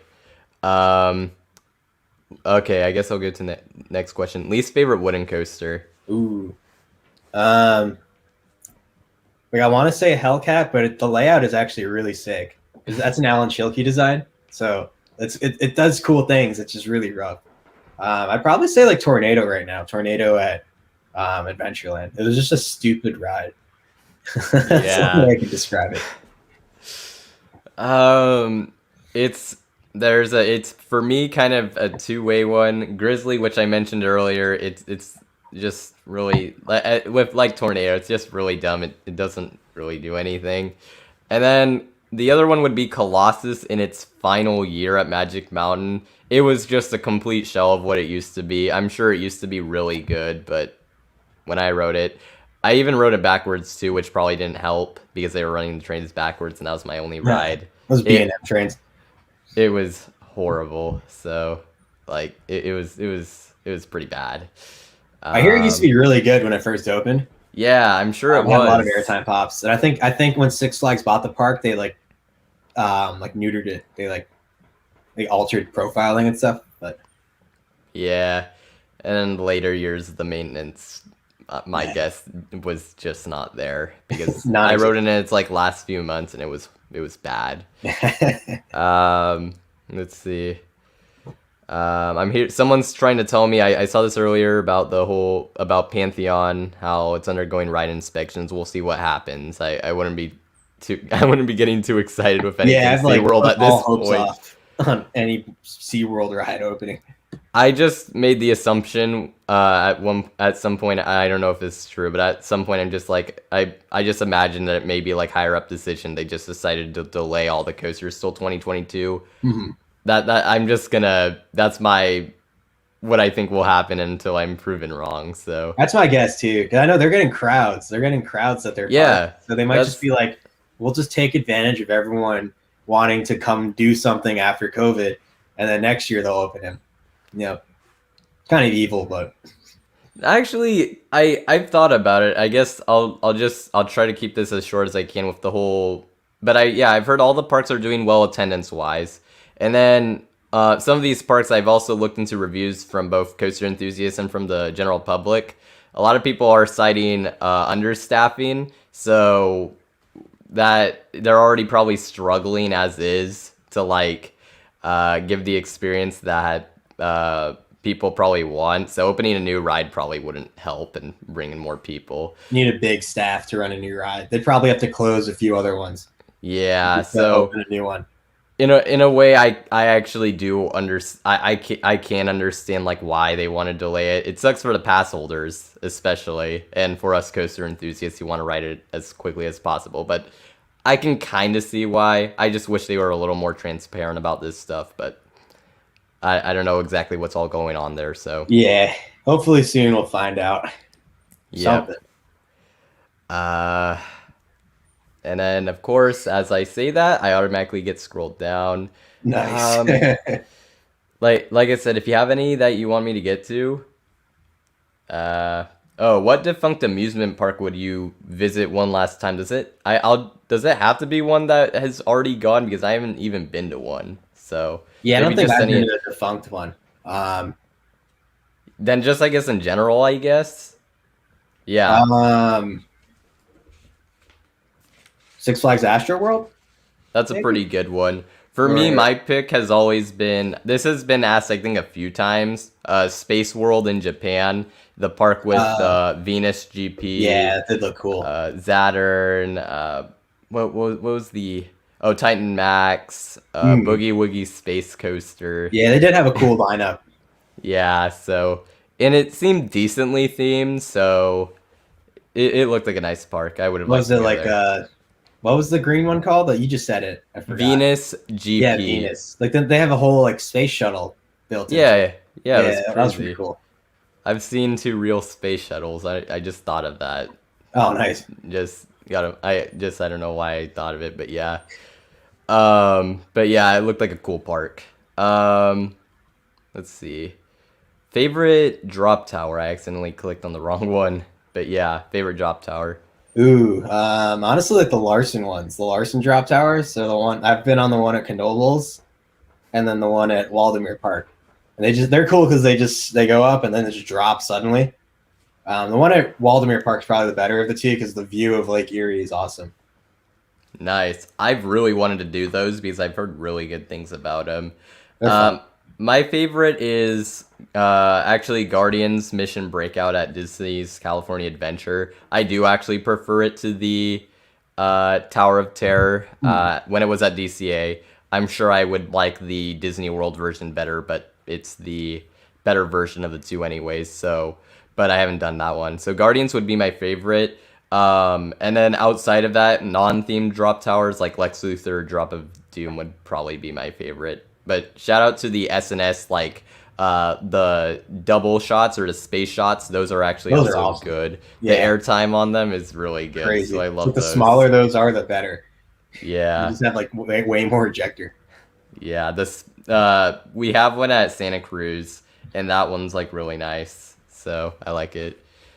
And then we've been going on this for a pretty long time. I might do like another question and then we'll move on to the next thing. So yeah. Yeah, sure.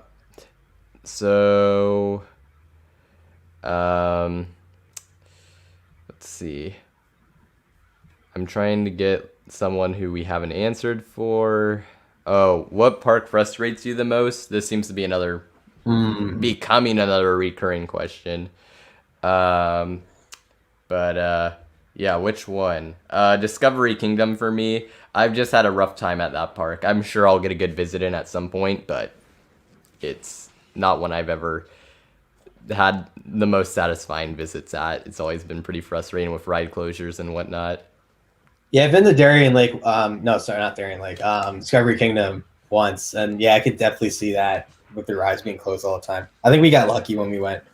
Yeah, well, the thing is, I will say, I haven't gone at maybe the most peak times, so that might contribute. I did go once in the summer, though, so actually, now that I think about it, probably not, but yeah. I think don't if know, I had to but- say, like, a park that frustrates me the most, like, I'm just trying to think off the top of my head. I go with probably, like, Darien Lake. Just because the constant one-train ops, and, like, you'll go there, and sometimes, like, some of the rides actually have, like, decent lines. And then it's just frustrating because like that line probably wouldn't exist if they ran 2 trains. So I don't know, Six Flags, if you're watching, you guys should buy 2 trains. Or buy an extra train for all the rides there. Or like for the Arrow, like I'm sure you could find a spare train somewhere or something. I don't know. Yeah, that park I have heard, especially this year, but even beforehand, like just not the best things of it, so I can kind of see that. Next thing we're gonna move on to, unless like there's another question you want. If not, we'll just move on to the next segment. Just one more. Someone asked about Michigan's Adventure. Yeah, all right, go ahead. Honestly, it's that park sucks. I'm sorry if it's your home park. I'm so sorry, but Shivering Timbers is spectacular. Like that ride is a gem. It's like when I think of my dream roller coaster, it's just like endless airtime hills, and that's what it is. It's just nonstop. So I mean, to anyone, if you're watching this, like just go ride that ride. It's worth it. It's worth this trip, like just for that alone. Yeah, I know Chris is supposed to be going, maybe even today. I don't know, at least some point soon. He was worried about it being open. Hopefully it has reopened by now. I don't know if it was hope confirmed. So. At least to put some sort of train together to run on that thing. Yeah, that'd be nice. Next, we'll move on to the next segment, questions for you. And if you're unfamiliar with this, we kind of switch it around. We ask you the viewers' questions. Now that it's probably going to be harder to keep up than usual, but we'll try. First question is, most elusive coaster or ride for you? And that's basically like a coaster that, for whatever reason, you've maybe been to the park a few times, or like a time or two, or maybe multiple times, and you just either hardly are able to, or like have never ridden it. So that's pretty much this one. We'll wait for the answers to come in. What would yours be if you had one, or just one that you could think of?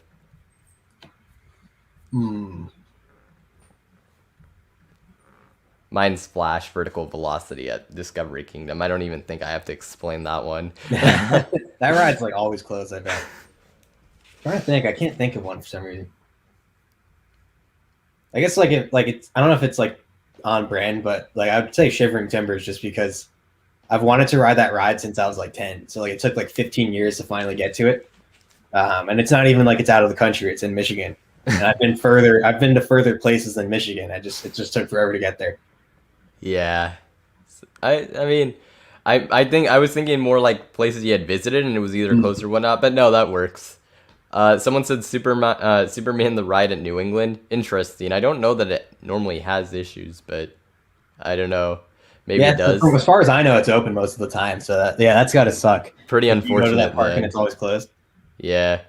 La Vibora, that one I feel like's closed a decent bit from what I've heard. I think it's low throughput too, so the line is usually. Oh yeah, the line. Yeah, some of these might be line related because there's probably a few credits that I would say are line related for me that I've missed out on. Bat at Kings Island. I wonder if they're talking about the original Bat. But I don't. I mean, that would make sense. I time traveled back to 1982 and I couldn't ride it. Yeah, it's close. Dang. Of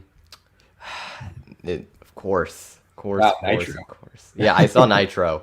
And then it like went way down, of course, because of course it did. Oh, the refresh. Yeah. Yes, Nitro. That ride's always open. That sucks. I'm sorry, man. But yeah, that's crazy. It's even open for Holiday in the Park. Oh, the Beast. Oh, man. Dang, that's tough. Deja Vu at Great America. Had 3 seasons to do it before it went to Silverwood. And he only got on it once. Dang, that's... Yeah, I mean, those rides are not super reliable from what I understand. They're always closed. Yeah. Aftershock doesn't seem to be too bad from what I've heard, but... Yeah, I think Vekoma, they came in and like fixed a lot of stuff with it. So something. I like how Silverwood got their stuff together, but Six Flags couldn't. That's funny. That's on brand for Six Flags. Goliath at Over Texas. That's interesting. Wait, Goliath. Wait, they don't have a Goliath. Wait, you mean I'm not Wait, I thought of the one at Fiesta, Texas. No, I mean, although they do have Titan. I was thinking of the invert, but so I was confused. But that's at Fiesta, Texas. So yeah, they don't even have a Goliath. Yeah, Goliath. There's so many. Unless they're one of those ones that have the... No, I don't think there's any pendulum rides named Goliath. I know there's one named Titan somewhere. You might be thinking of Titan at Over Texas. Potentially. Titan. Yeah, they did mean Titan. I just saw. Yeah. Like that's interesting. That one... Goliath does have a long line, so generally when I've been, so I imagine Titan's the same. Gatekeeper... Missed in 2016 due to time. And then, yeah, that one's pretty surprising, I guess. I don't think it's down that much. No, I don't think so, no. but of course it Don't did go have back. Don't go to Cedar Point right now if you're trying to ride it. Yeah. Give it a few weeks or something. Yeah. The wild one, and you're going back just this week to get it. Man, that one seems pretty cool. I would like to do It's that a good wooden someday. coaster. It's got a lot of airtime pops, and the helix at the end is awesome.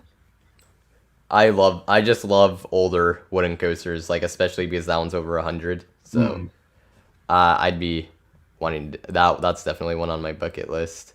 Storm Chaser at Kentucky Kingdom. Oh, that sucks. Travel half around the world and it closed in front of your face. Oh my god, I'm that's sorry. That brutal. sucks, man. That sucks. Oh, Like, I don't want to make you feel bad about it, but that's like the airtime on that ride is like some of the strongest out there. Yeah, that one's brutal. I mean that's like my experience with Maverick, but that experience was with my 4th ride, so I didn't really miss out on much. But for that to happen on your only chance, Yeah, that sucks. especially to travel that far. Oh my god. Yeah, that's tough. Let's see. Wonder Mountain's Guardian. It's always had a line out the. I could see it having a long line. Oh yeah, it's so low throughput, dude. We waited for Yeah. that, and it takes forever, even when the line's short.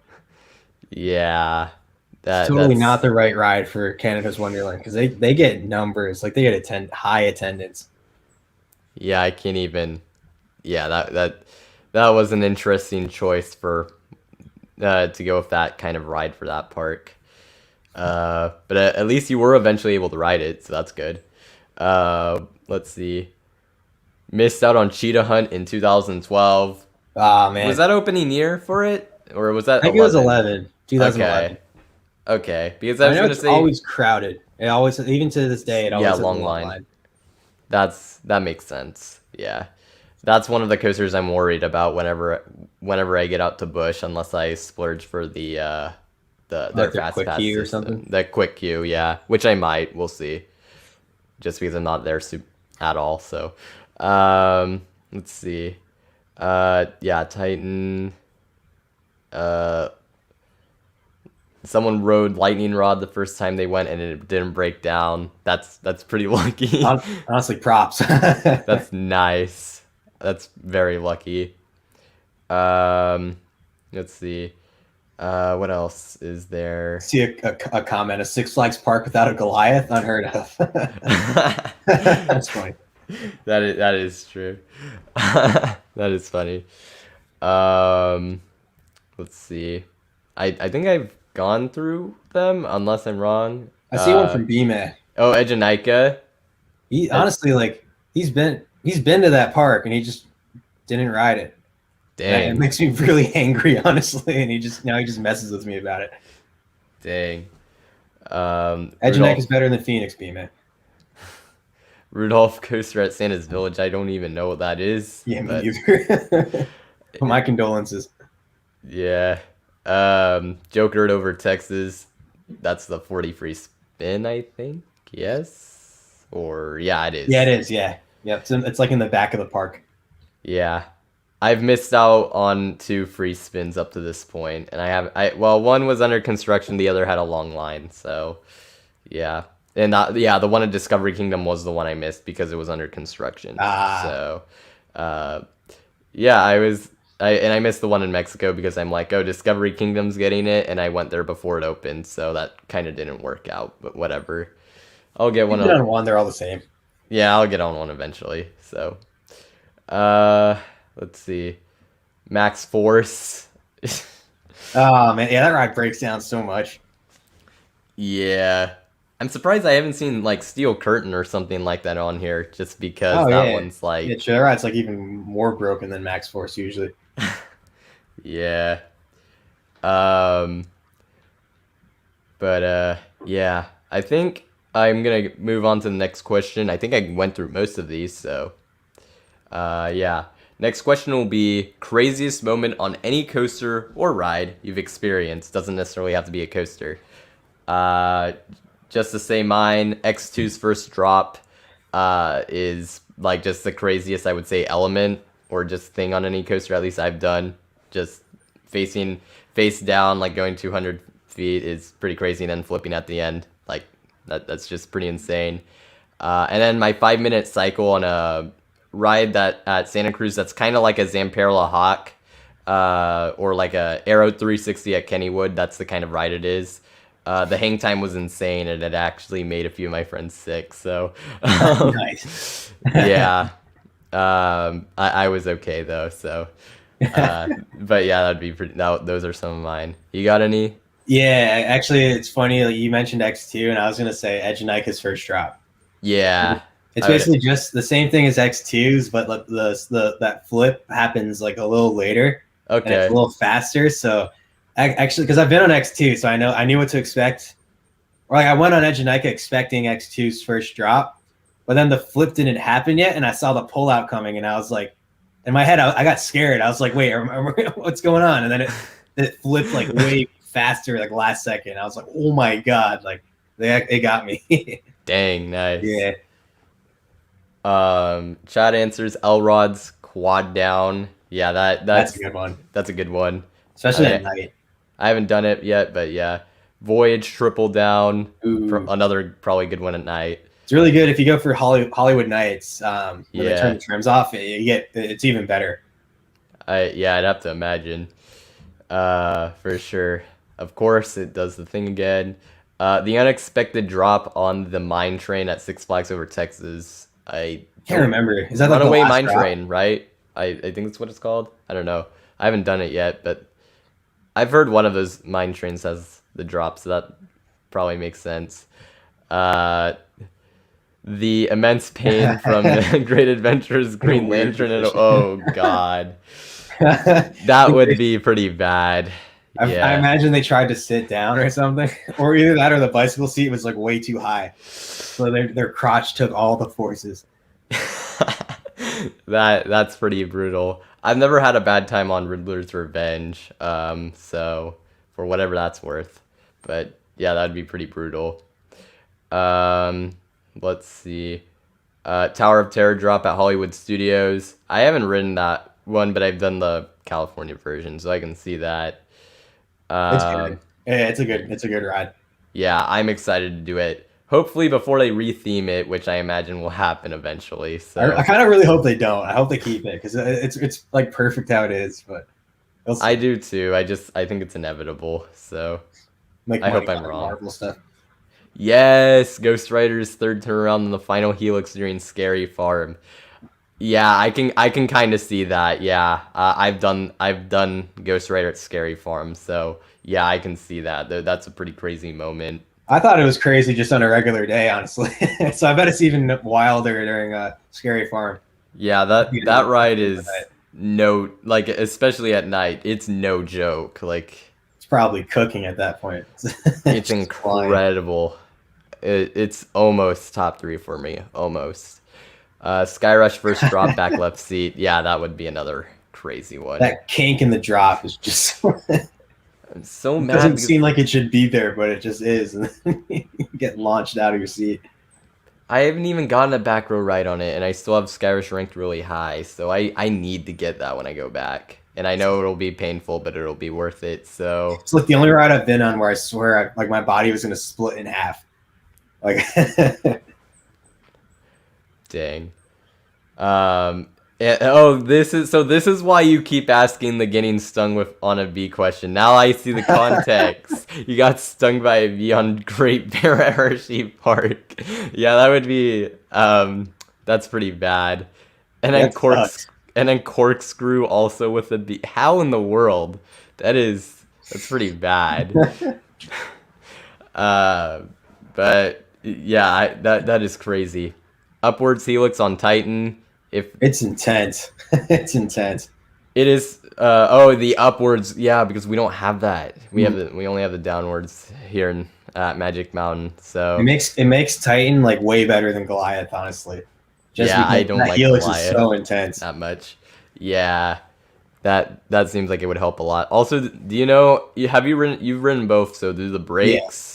Are they a little nicer on Titan, or are they? Yeah, they are actually. Like, Goliath, like at least when I rode in 2017, like it kept stopping the train even as it was leaving. Yeah, I think that's Titan what like it it does. stopped it, but then it just let the train go, and then it went through.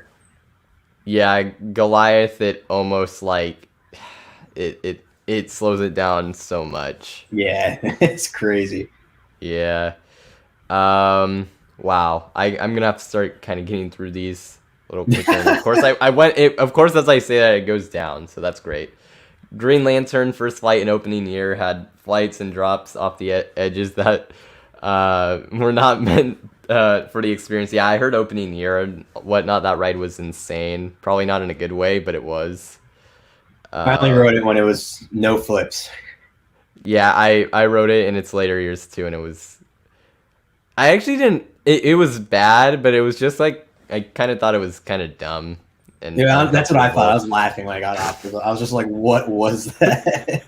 Just like, was like bobbing really around like this. dumb. I'm just so like, weird. Okay, that was that. I wrote it once and never did it again. Batman the Rides rattled over Texas. The invert. Okay. I don't remember it Interesting. rattling too much, but I don't know. Mid-course Maybe- drop on Bandit. What? Like, oh wait, which Bandit? Bandit? Wait, the one in Japan, I assume. Yeah, right? it's gotta be the Okay. Borderland one. Yeah, it does have a crazy drop off the mid course actually. I thought he was Because it talking kinda about the yeets wooden. I'm like I didn't, but yeah, I could see that.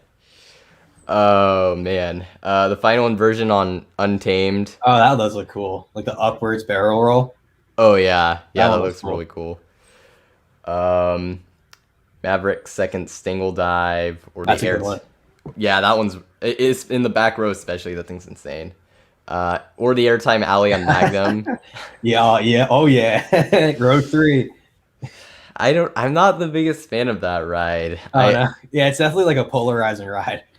I don't dislike it. The second time I rode it, I definitely liked it better, and I did do. I think that was the one I did it in row 3. But I just being thrown into the lap bar was somehow more painful than I expected. But It's even mean- better when you do row 3 and then you stack on that first brake run because it just slams to a stop. So like, yeah, you get the airtime into the brake run and then it just like, you stop so fast. yeah, man, that I need to do it more. I mean I like it, but it's not one of my favorites there. Coaster Express. Yeah, that thing Oh, looks God. horrible. That ride looks terrible. Oh god. It looks so bad. Raging Bull's first drop in the back row. I've It's heard a good crazy one. things about it. It's Yeah, a good one. Yeah, it yeets you up. Like, it's so good. yeah. Big Bad Wolf final drop in turn. You're lucky to have done that. Man, Oh, yeah. Yeah. I yeah, wish I could yeah, it have was done good. that. I got that when me and B-Man rode it when we were 12. Or he was probably 13. Gold Striker front row at night. First drop front row. Yeah, the tunnel would be pitch black, so I could see that. I haven't done it at night, but I really want to. That ride's Um, awesome. Yeah, the last time I did it, it wasn't running the best. It was kind of, but hopefully it's doing better now. Let's see. Apollo's Chariot at night. I haven't done that at night. Fury's first drop. That's a good one. Silver Bullet's final airtime hill at the Frontier City one. Interesting. Oh, yeah, that airtime hill hits. Oh, dang. Wow. Yeah, it does. Just for clarification, it was the Bandit at Yomiuri Land, not the wooden coaster wherever it is. Copperhead Strike was nice. Someone said, is it just him or them, or is row 3 on Magnum better when you're stapled? That's Oh, I don't know. I've never tried that. That might hurt I don't more, know. actually. I don't know. It probably hurt even more. Yeah, I don't know about that. Grizzly at King's Dominion, painful. I haven't done that one yet. I like that ride, actually. I'm sure it's better than the Great It's American way better. version. It does Yeah. you get airtime on that ride. So yeah, Wildcat at Lake Compounds. Oh, that one's I've heard pretty. Oh wait, Wildcat at Lake Compounds. I think actually both of them the Frontier City one and the Lake Compounds ones I both heard are pretty brutal, I think. Yeah. Oh yeah, they suck. Honestly, the one in Frontier City, it was smooth actually when I rode it. Just didn't do anything. Oh, really? Yeah. Oh, but it didn't do anything. Dang. Fahrenheit's Final Airtime Hill. Or, yeah, that thing's actually pretty good. I agree with that. Good ejector. Yeah.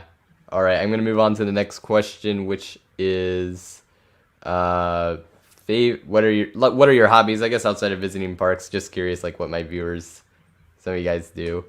I don't know. Just seems like a good question. I've done it before, but it's been a while. So, yeah. You want to go mention a few of yours? Yeah, sure. I love to skateboard, snowboard. Yeah, I guess those would be the two big ones, two big hobbies. I don't really skate as much as I used to, but I still love it. Yeah, those are pretty good. Yeah, those are pretty nice. I've never skateboarded or done snowboarding, but I used to ski when I was younger more often, but for just whatever reason, it seems like it just hasn't happened in more recent years. I'd like to go back to doing that though.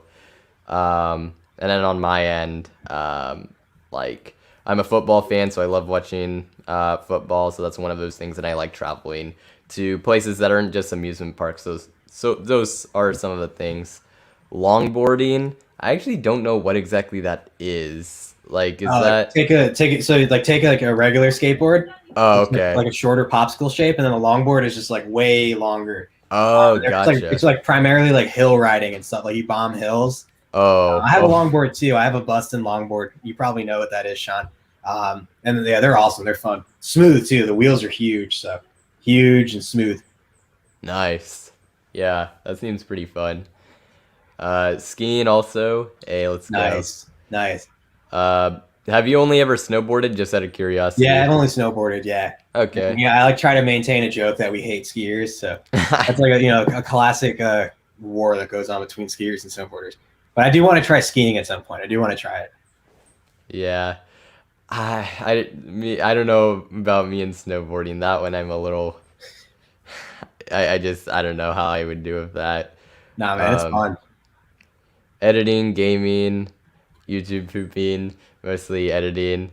Yeah, that's some good stuff. That's some pretty good stuff. Researching coasters. I mean, I guess I can put that in there for mine too. Same, yeah. Yeah. Definitely big time. Speedrunning, Zelda. I guess like speedrunning games in general. I've never been too into that, but for you guys that are like, that probably takes a lot of time to actually like get good at that. So. Oh yeah, I guess what is that? Like you just run through the game. You try to go through as quickly as possible, basically. Okay. I'm more familiar with it with like Mario 64 and stuff like that, where some people like are trying to like break the world records and everything like that because they actually like they record it, so it's a pretty big thing. From what I understand. Big on swimming. Oh yeah, snorkeling. Forgot to mention that. Yeah, that's one of my things too. And I've done that in Mexico mostly. Yeah. And actually the big tank at Georgia Aquarium, I've done snorkeling there too. So yeah. Let's see. Coaster videos, No Limits 2. Marching band.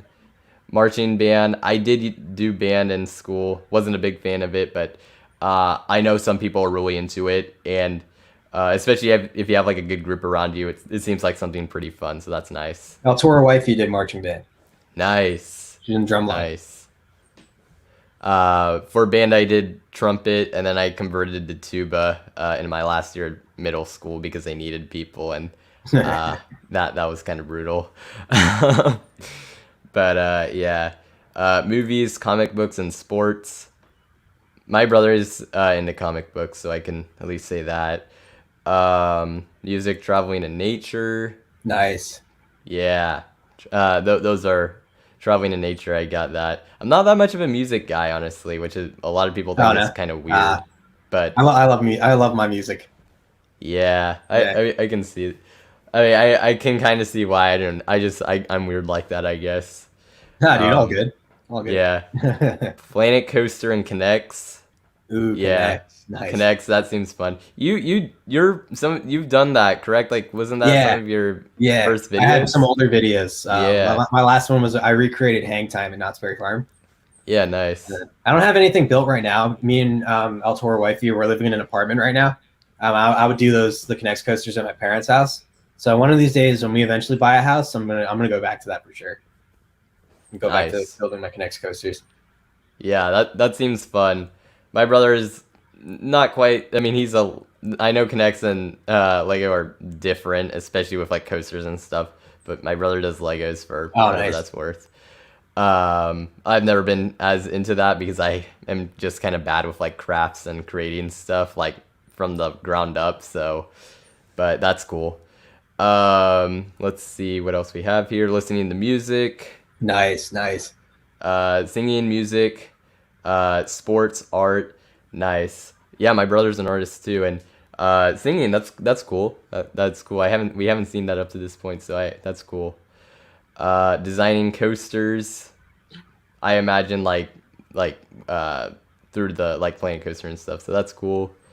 And then more making videos, I guess. Yeah, because we have a good amount of content creators on here. So Content. yeah. Building computers and repair graphics CPUs for money in your city. Oh, that's cool. That's awesome. That's awesome. That stuff's really like cool. no joke too. And you love the NFL. Nice. And Guitar Hero. That's cool. Yeah. Looking at RCDB. Yeah, looking at RCDB. Random roller coaster. I used to have a series with doing that basically. Didn't get too many views, but people liked it. So, let's see. TV, film, computation. What? Computational quantum mechanics PhD student. Man, you must be a trooper. That's awesome. Good for you. That's pretty impressive. Let's see. I mentioned that one earlier. Water parks. Actually, I'm not too into water parks. Not gonna lie. Like, I'll do them, but I haven't been to one since like middle school. So, yeah, it's pretty surprising. You like? How are you with like water parks? Oh, I love them actually, but I just hate the lines because they're so low capacity, Yeah. and everyone seems to love to go to water parks nowadays. So, I just kind of avoid them now at this point. They're just too popular. There's some I'd like to do, like Splash and Safari, because they have some cool stuff there. Dude, yeah, it is. It's awesome. If you ever go to Hollywood Nights too, it's really good for that because they give you ERT and like on their water. Yeah, I'll try to make it out there in the next few years. We'll see what happens with that, but I do really want to go out there. Someone Watching The challenged me Simpsons. for. Oh, They someone. said, I will battle you, coaster keychain. I will battle you down a double black diamond to reveal which way to get down a snowy mountain is better. #team skiing. I don't know. I'm just gonna send it. I'll just go down, no cars, and then we'll see. Dang. I think I'll move on to the next one. I know there's a few more coming in, but I do want to try to keep this going. So, but a lot of cool hobbies. Nice. Sure, yeah. It's nice seeing like what you guys do because that's just something like I'm curious about. And then the last question is favorite show or movie you've seen recently. You can go first for this if you have something in your head. I'm watching Loki right now with my wife, and it's really cool. Same. You guys follow like the Marvel universe? Yeah. That's awesome. Yeah, my brother's. I mean, I've watched everything. My brother's more into it than I am. The MCU and everything. But yeah, I've been watching the shows and stuff, and Loki's been pretty interesting up until this point. I'm curious to see like just kind of where it goes from here. But yeah, it seems like it's leading into Multiverse of Madness. Yeah, So, yeah. That's what my wife is saying. That and WandaVision. So, Yeah, WandaVision was awesome. Yeah, I like those too. For me, I guess a movie. I do watch like a variety of stuff, but I do like watching an animated movie. It's just something I've kind of been into always. So Luca just came out recently. I actually like that quite a bit. That's on Disney Plus. It's a new Pixar movie. Better than a good amount of their more recent stuff, to be honest. So I liked it. I'll have to check that out. I haven't watched that one yet. Yeah, it's a smaller movie and story than some of the other Pixar films, but it's still good in my opinion. So that would be something, I guess. But yeah, let's see the Avengers Endgame or Godzilla versus Kong. Yeah, Avengers Endgame Nice. I like quite a bit. I haven't seen Same. Godzilla versus Kong. I think Yeah, someone in my I haven't family either. watched it without me, so that's great. F F F. Have you seen it? Oh no, I haven't seen Godzilla vs Kong yet. No. Yeah. I know you've seen Endgame because, yeah, who hasn't? But, yeah. Loki in a Quiet Place too. Nice. I've Quiet heard. Place 2 is awesome. I need to watch both of them. They're So, really good, man. They're good. Especially if you get the chance to watch them in a theater. I'm not sure if A Quiet Place 2 is still out, but it's cool because the whole theater gets into it because if they have to be quiet, so you feel like you have to be quiet too, and it's fun. that's nice. Movie theaters opened here in California not too long ago, and I actually haven't been since like early 2020. But I'll be I do want to go back just because. It feels great to be back in them, honestly.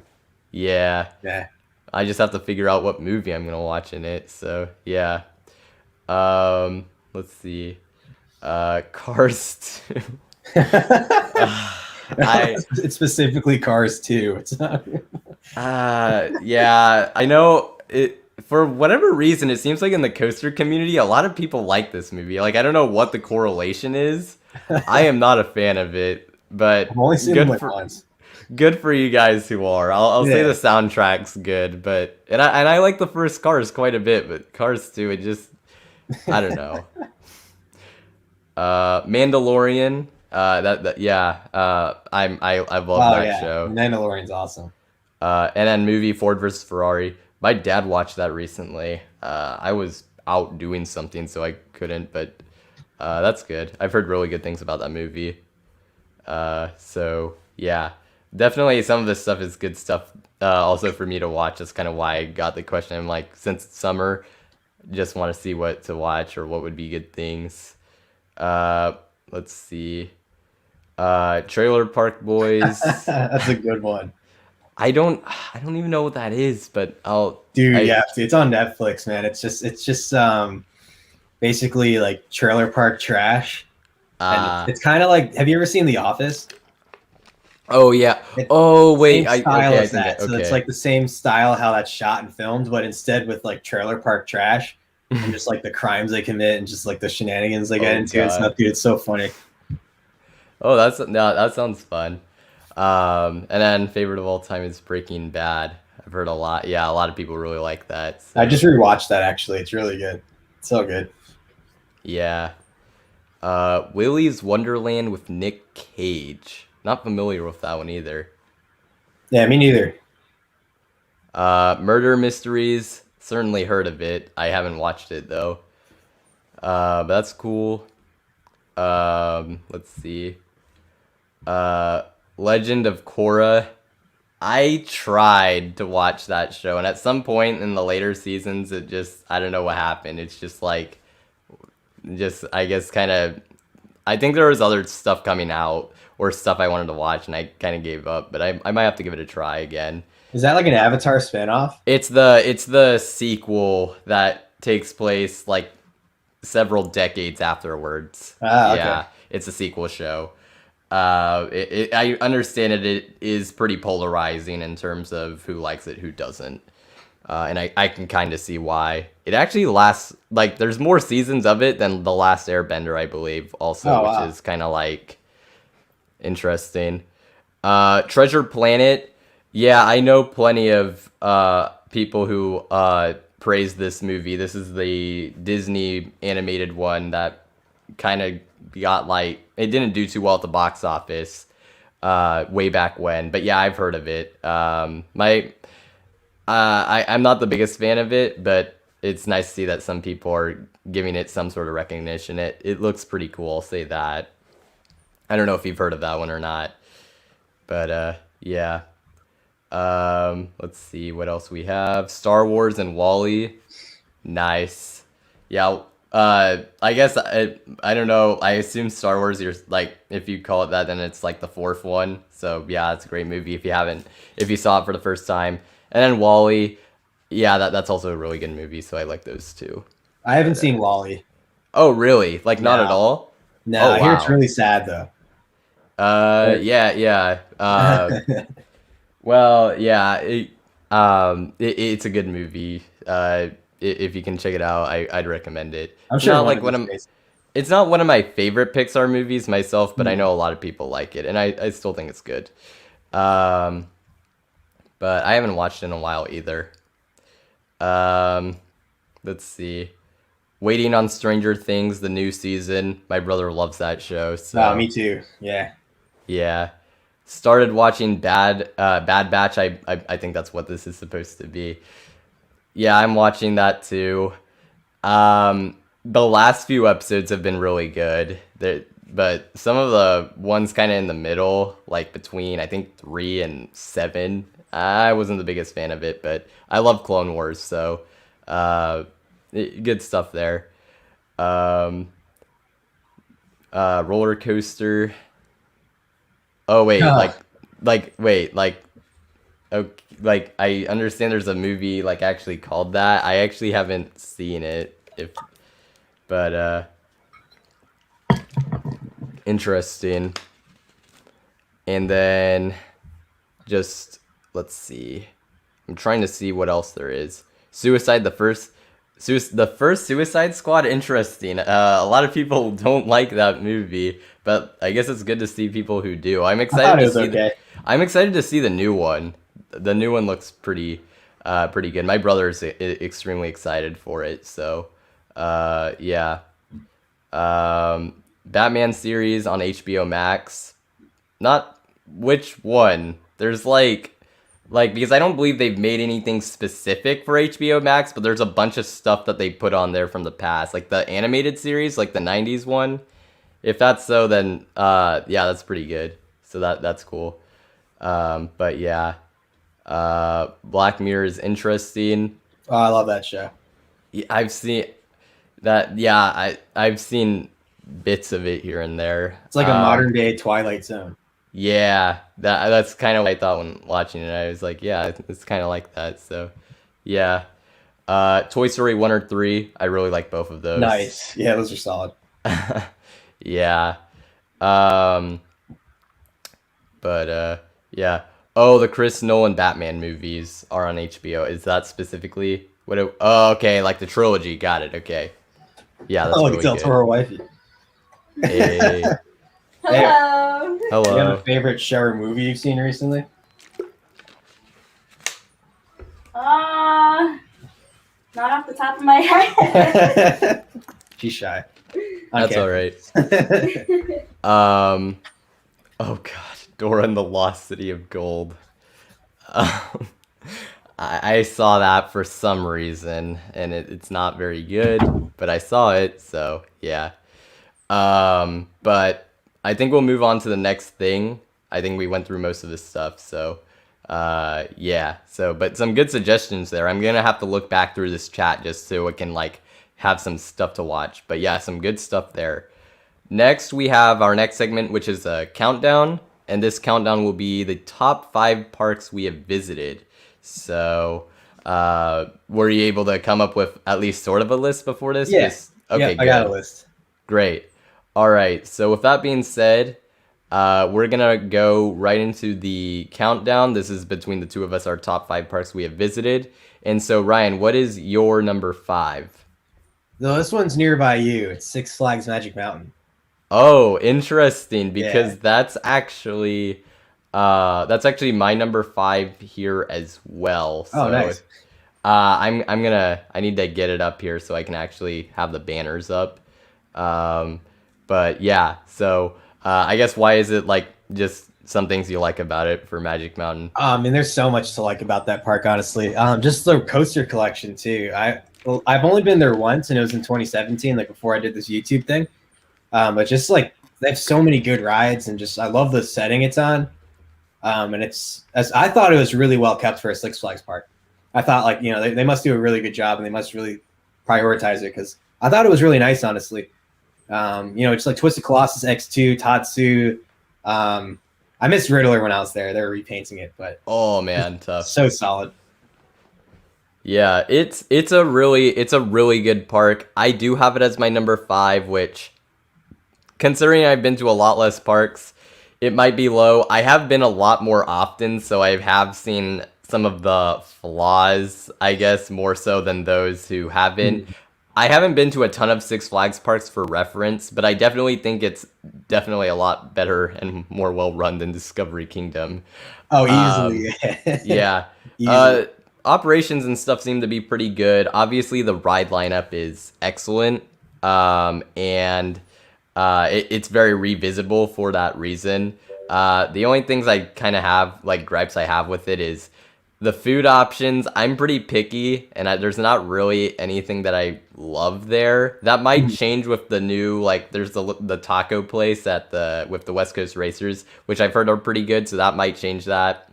And some of the areas could like be a little nicer, but they've actually been doing a good job actually like sort of refurbishing those areas. Like the Apocalypse area was an eyesore before they made it into West Coast Racers.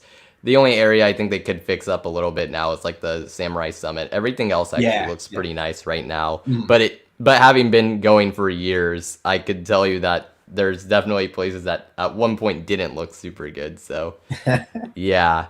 But yeah, really good park, really good coaster lineup, and so yeah, that's why it's my number 5. What's your number 4? I've got Busch Gardens Tampa. Nice. And so like why is it your number 4 there? It's just a good time, honestly. Like and this is obviously pre Iron Gwazi. Yeah, it's just, I don't know, they have a really good coaster collection. In my opinion, like the best coasters in Florida. I haven't been on Velocicoaster yet. Oh dang.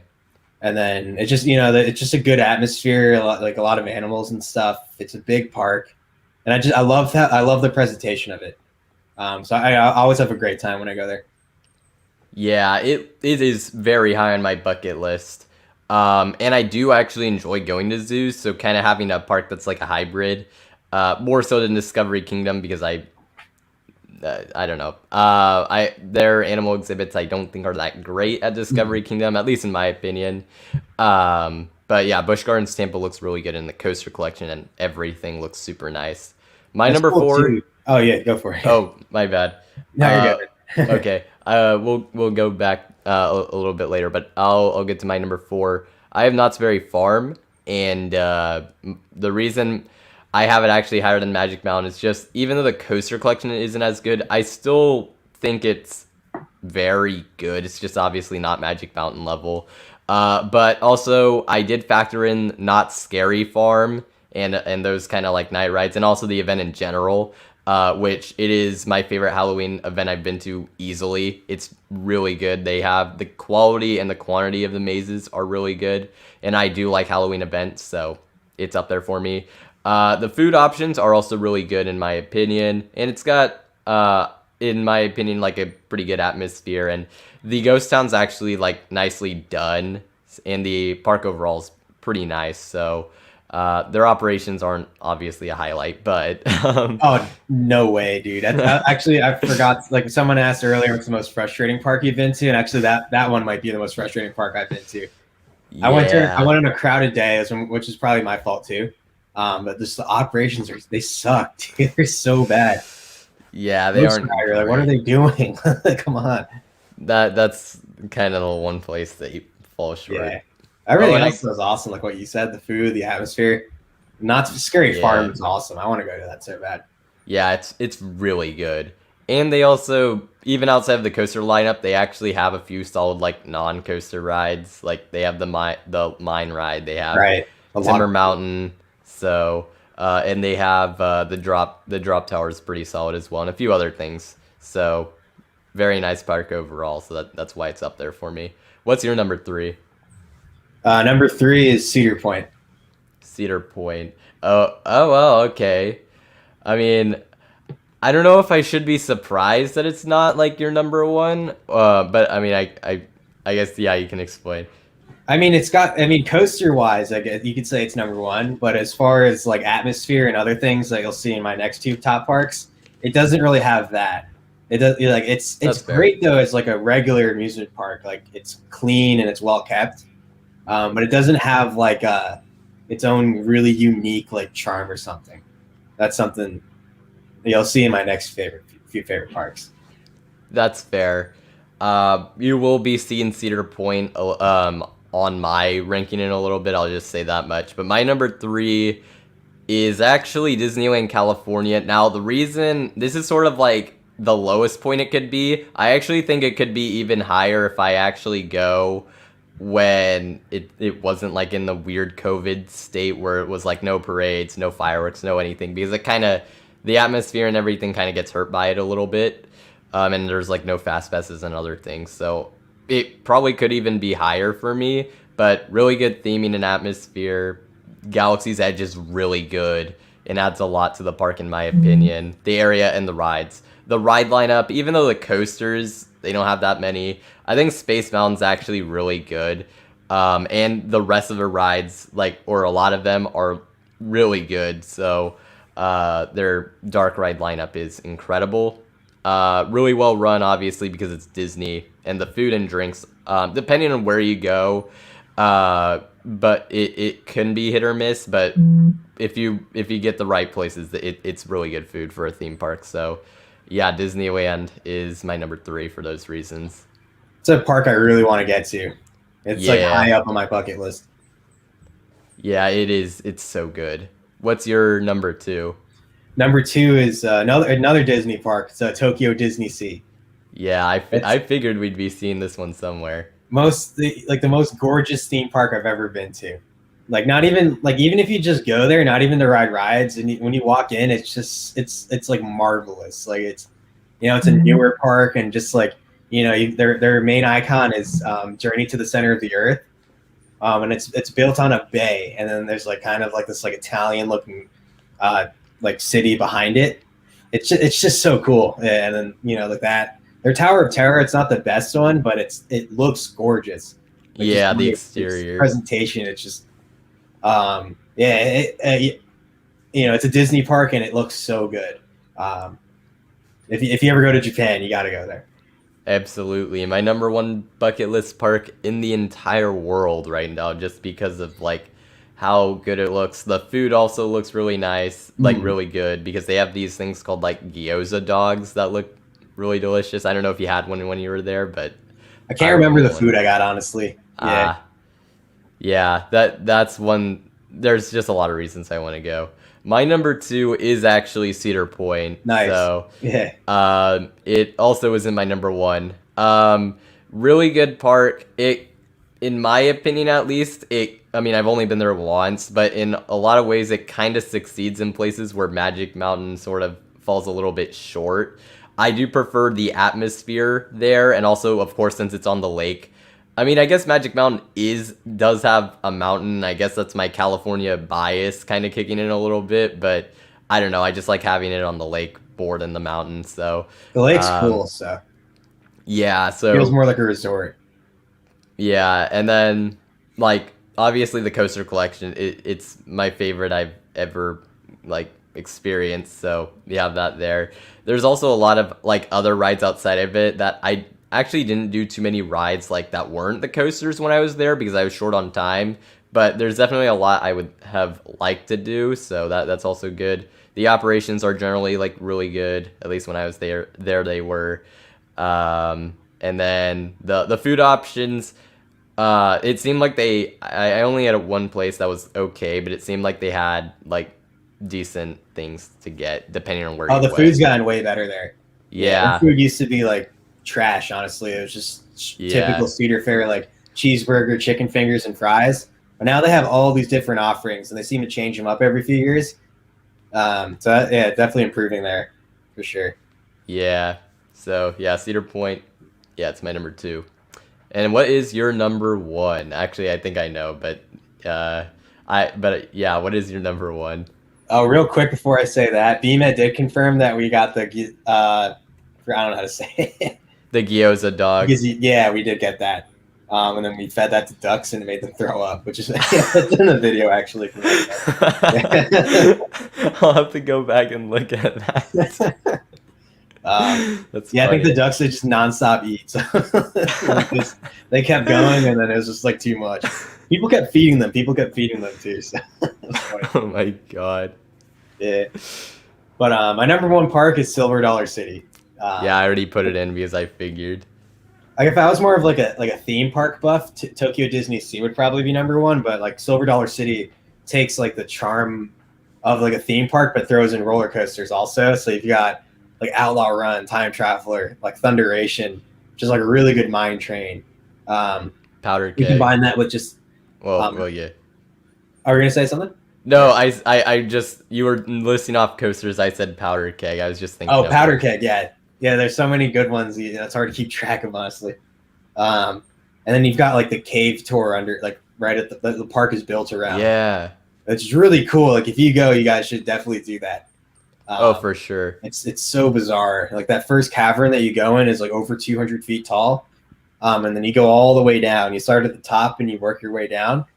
It's a really cool experience. I do it every time I go there.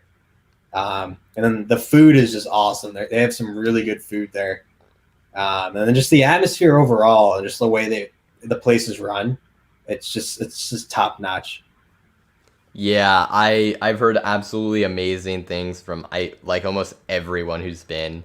It's it is that, I mean, I feel like I've been saying this a lot, but it is very high on my bucket list, but like a top 5 park on my bucket list. So yeah, I do really want to go there. It's just kind of hard because it's kind of like It's kind of out there. it's out there. You can combine it though as a Missouri trip. Like if you go there and like Six Flags St. Louis and then Worlds of Fun, you can kind of throw it in there. That's how I went the first time I went. Yeah. And then there's, weirdly enough, like I said, I like to travel to places. There's actually an aquarium not very far from there that's said to be really good. And it's kind of in that weird, like kind of like Branson, like kind of near that region Like or the tourist whatever. trap of Branson. Yeah, and then Nice. so it apparently is pretty good, and I want to get there when I can. So yeah, I'll have to get there at some point. My number one is actually Hershey Park. You have been, but I guess I had a when I went,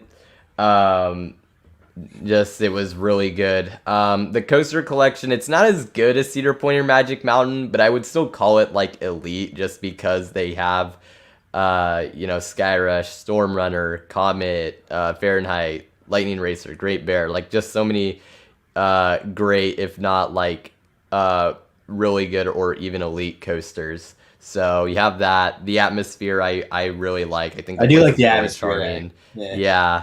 And it's nice because you can definitely, even though it is a larger park, it definitely doesn't feel as, I don't know, like kind of corporate. Corporate, Or- yeah, like you yeah. know, the Six Flags or even a Cedar Fair, which are a little better depending on which park you go to.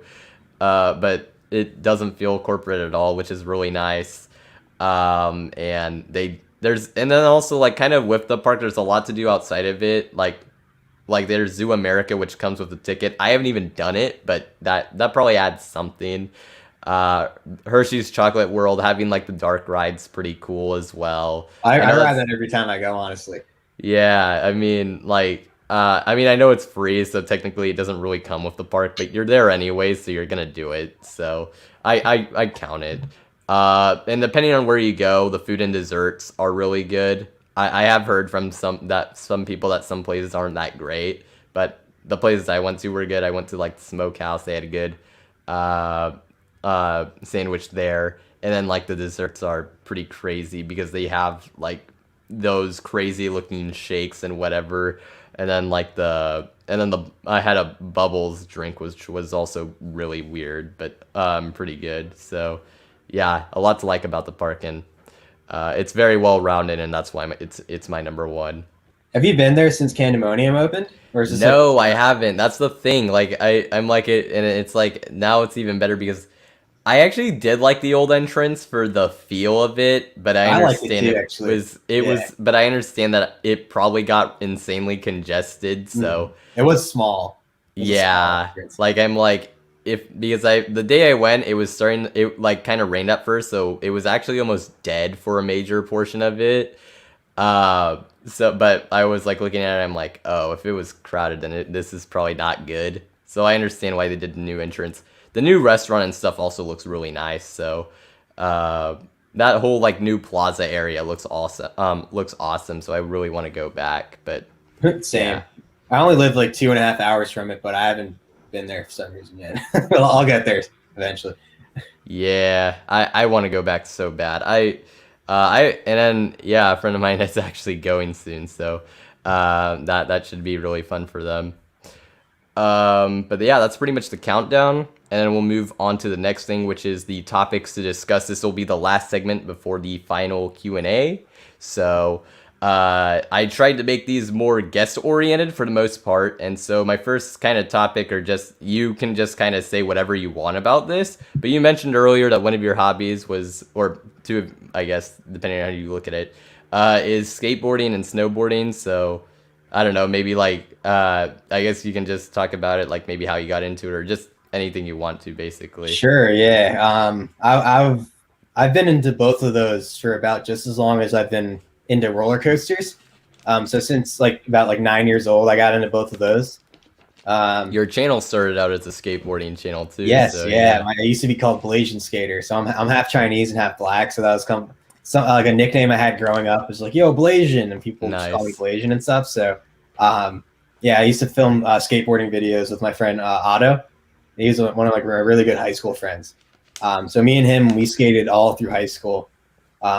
And I got really into it at one point. There's like at one point I was definitely more of a skateboarder than I was at roller coasters or anything. Oh wow. Like I skated every day. Every day after school, me and him would go meet up and go skate. I used to be the antagonist. I used to skate with him actually when I was like 10. He used to skate too. Nice. So he was like 11 and I was like 10. We'd skate together. Dave Grohl, he also skates a little bit. Me and him go to skate parks too. Yeah, skateboarding was a big part of my upbringing, honestly. And I don't know, probably as a person too. I still identify as like a skateboarder, as like at heart, I guess. And then, I mean, roller coaster enthusiast, obviously that's my biggest hobby. But it's like different the way you identify it. Like skateboarding is like a lifestyle almost. So I definitely go with that. And then snowboarding, I've been into also more so recently than younger. I used to be way more into skateboarding, and over the years, as I've gotten older, I think I like snowboarding more now. And that's stuff I still do that every winter. BMS does that too. I got my wife into that this winter. I go with Chris all the time.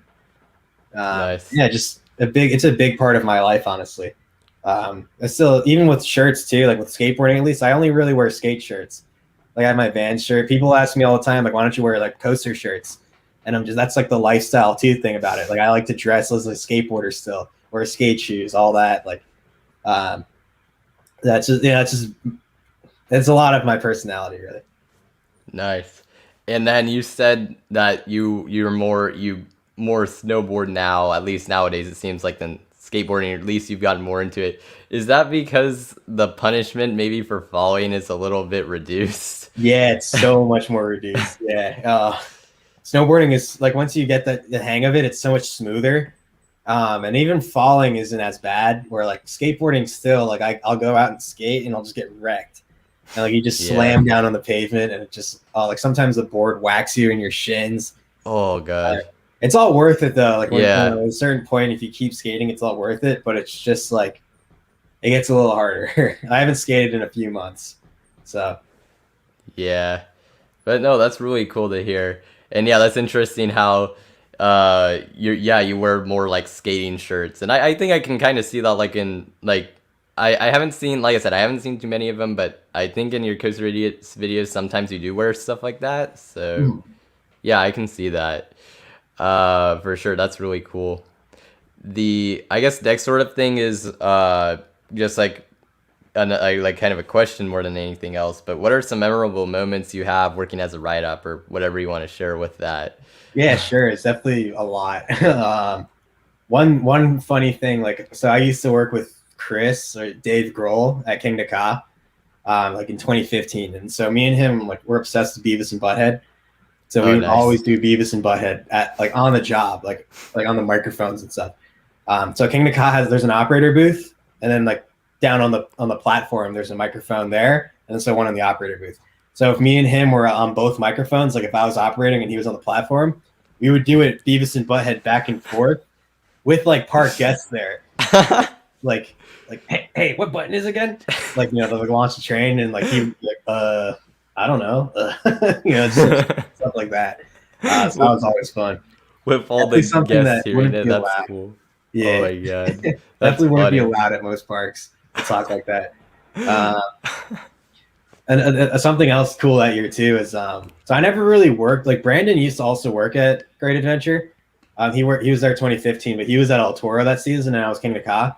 And towards the end of August, like right before he left that year, like as we went back to school, I got trained at El Toro, and then me and him got to check a few trains together, which was cool. Just because, like, you know, he's been like my best friend since like I was like 7, and so me and him, he was like the earliest friend I've had who was also into roller coasters and stuff. So to have like that relationship beforehand and then to go to check trains together, that was awesome. Dang, yeah, that's like a long time coming sort of thing. So that's like definitely, yes, for sure. wow, that's amazing. And something else too is, so the first year I worked at Great Adventure in 2014, I worked El Toro, and I'd always wanted to see it Valley. Like I've always heard that like early preseason, like, and I've seen it runs slow, like super slow. And so I was always curious, like I've heard this thing Valleys, but I want to see it. So on my first day, like training at El Toro, I got to see it Valley. Oh, nice. That was fun. And like they were like the mechanics were all freaking out, and like my supervisors and stuff were like, don't post about this anywhere on, like, you know, like at the time they were like theme park review or like the forums there, because they hadn't really, like, Instagram and YouTube weren't as big of a thing for that yet. So that was interesting. Dang. Yeah. And I guess working at Cedar Point too. Oh yeah, because you had to drive all the way over there, and you live in like near Great Adventures, so that must have been something. Yeah, like it was 8-9 hours. Oh man. And I'd work, you know, my regular job Monday to Friday here, and then go there, and then work like a 9 a.m. to like midnight shift because it was like holiday weekends. And I got to work Millennium Force and Top Thrill Dragster, which was really fun. Nice. And my good friend Josh, like me and him talk coasters a lot, and he kind of helped me get the spot, and then I got to work with him, which was really cool too. So me and him got to check some trains together, and he was like my supervisor at Dragster. Dang, that's awesome. You're able to not only work at these at the parks, but like work with people that you know and you have connections and stuff. That's awesome. Yeah, it's so much fun. Yeah, that's awesome. But yeah, that's crazy. Here, like, because there's no parks around here, there's not as many people that are super into coasters, as in not really anyone. So that's kind of why I did this whole YouTube thing. But no, that's cool to hear about. Like just being able to work with your friends on the rides. It's pretty awesome. The last thing we have is, this is more general topic, unexpectedly good coasters or rides that I guess surprised us. And you guys in the chat can also comment what you guys like, ones that you guys have. We might go through it in a little bit, but what are some that pop in your head, like when you think about this? The biggest one for me was Superman Ultimo Escape. Yeah, Six Flags Mexico. Just because it doesn't get talked about a lot, and it's probably just because of where it is, and like we're in like the U.S. coaster scene, so we don't hear as much about it. But like I rode that thing kind of expecting like Steel Force or something, or Mamba, and it's not. It's like an Intamin. It's crazy. And it has laterals too. Like the helix is like it's intense, dude. Ejector airtime, like, oh man. It's a top 10 for me. It's a top 10 ride. Yeah, I'd say that one is up there for me too, El Ultimo Escape, but you did ride it before and you did say it was really good, so I was like, okay, maybe there's something more to this, but I was still blown away. Still, unfortunately, never got a front row ride on it, which I really want to do eventually, but yeah, that would be up there for me. But I guess to pick a different one, I guess actually I'll say it's not like, it is almost in my top 20. Superman Ultimate Flight, the Premier Skyrocket 2, it was my first one I ever did. And I had heard kind of mixed things about those rides, so I was kind of looking at it, I'm like, I don't really see what this is going to do. But it's for what it is, it's a pretty crazy ride, and it like the airtime it has is pretty strong, especially going up over the first thing, and the Heartline roll is crazy. It's just a pretty crazy ride for like kind of what it is. So I liked agree. it quite a bit more than I was expecting. I'm like, wow, that was really good. So that would They're definitely be intense, up too. there. Yeah, A lot of good they're positive intense. Gs, eject your airtime like crazy. Yeah, it's a nice like in like I said, like just from looking at it, you're just kind of like it's kind of a confusing thing to look at when you see it in person. It's just like, okay, we'll see how this actually is, and then it's like, wow, it's really good. So yeah. Also, Space Mountain would be up there at Disneyland. That ride's almost in my top 20 somehow. So yeah, I like that a lot. Let's see. And now we have some of the chat coming in. Space Mountain, Sierra Sidewinder, and Hang Time. Yeah, Sierra Sidewinder. Oh, I missed that one when I went. Oh, you missed it? Yeah, dude, it was so No. crowded. I couldn't get on it. No, that's actually like, I mean, I haven't been on too many spinners, but I mean, well, it's not even my favorite. My favorite's Joker, but that one's also really good. I hear it's like pretty intense. Yeah, it's intense. It actually is. And then Hang Time's fun. So, yeah, Full Throttle in the back row. Yeah. Actually, like, Full Throttle in the back row. Yeah, I need to do that because I've heard, like, that it... I mean, I guess I have, but I don't know. I do need to do that. Been on it once. I thought it was good. Yeah. I haven't ridden Full Throttle in a while, so... Just lines or either it's been down, so it's just kind of... Yeah. Superman the ride, I assume the one in New England. Yeah, because your home park is New England, so... yeah. The layout's really Great good. layout. Yeah. But Good forces, too. I've heard mixed things about the restraint. Actually, not even mixed. More like negative mostly, like, things. They suck. But I guess if we can get past it, I mean, it seems Great like a really airtime, good ride. good positives. Yeah. Great American Scream Machine.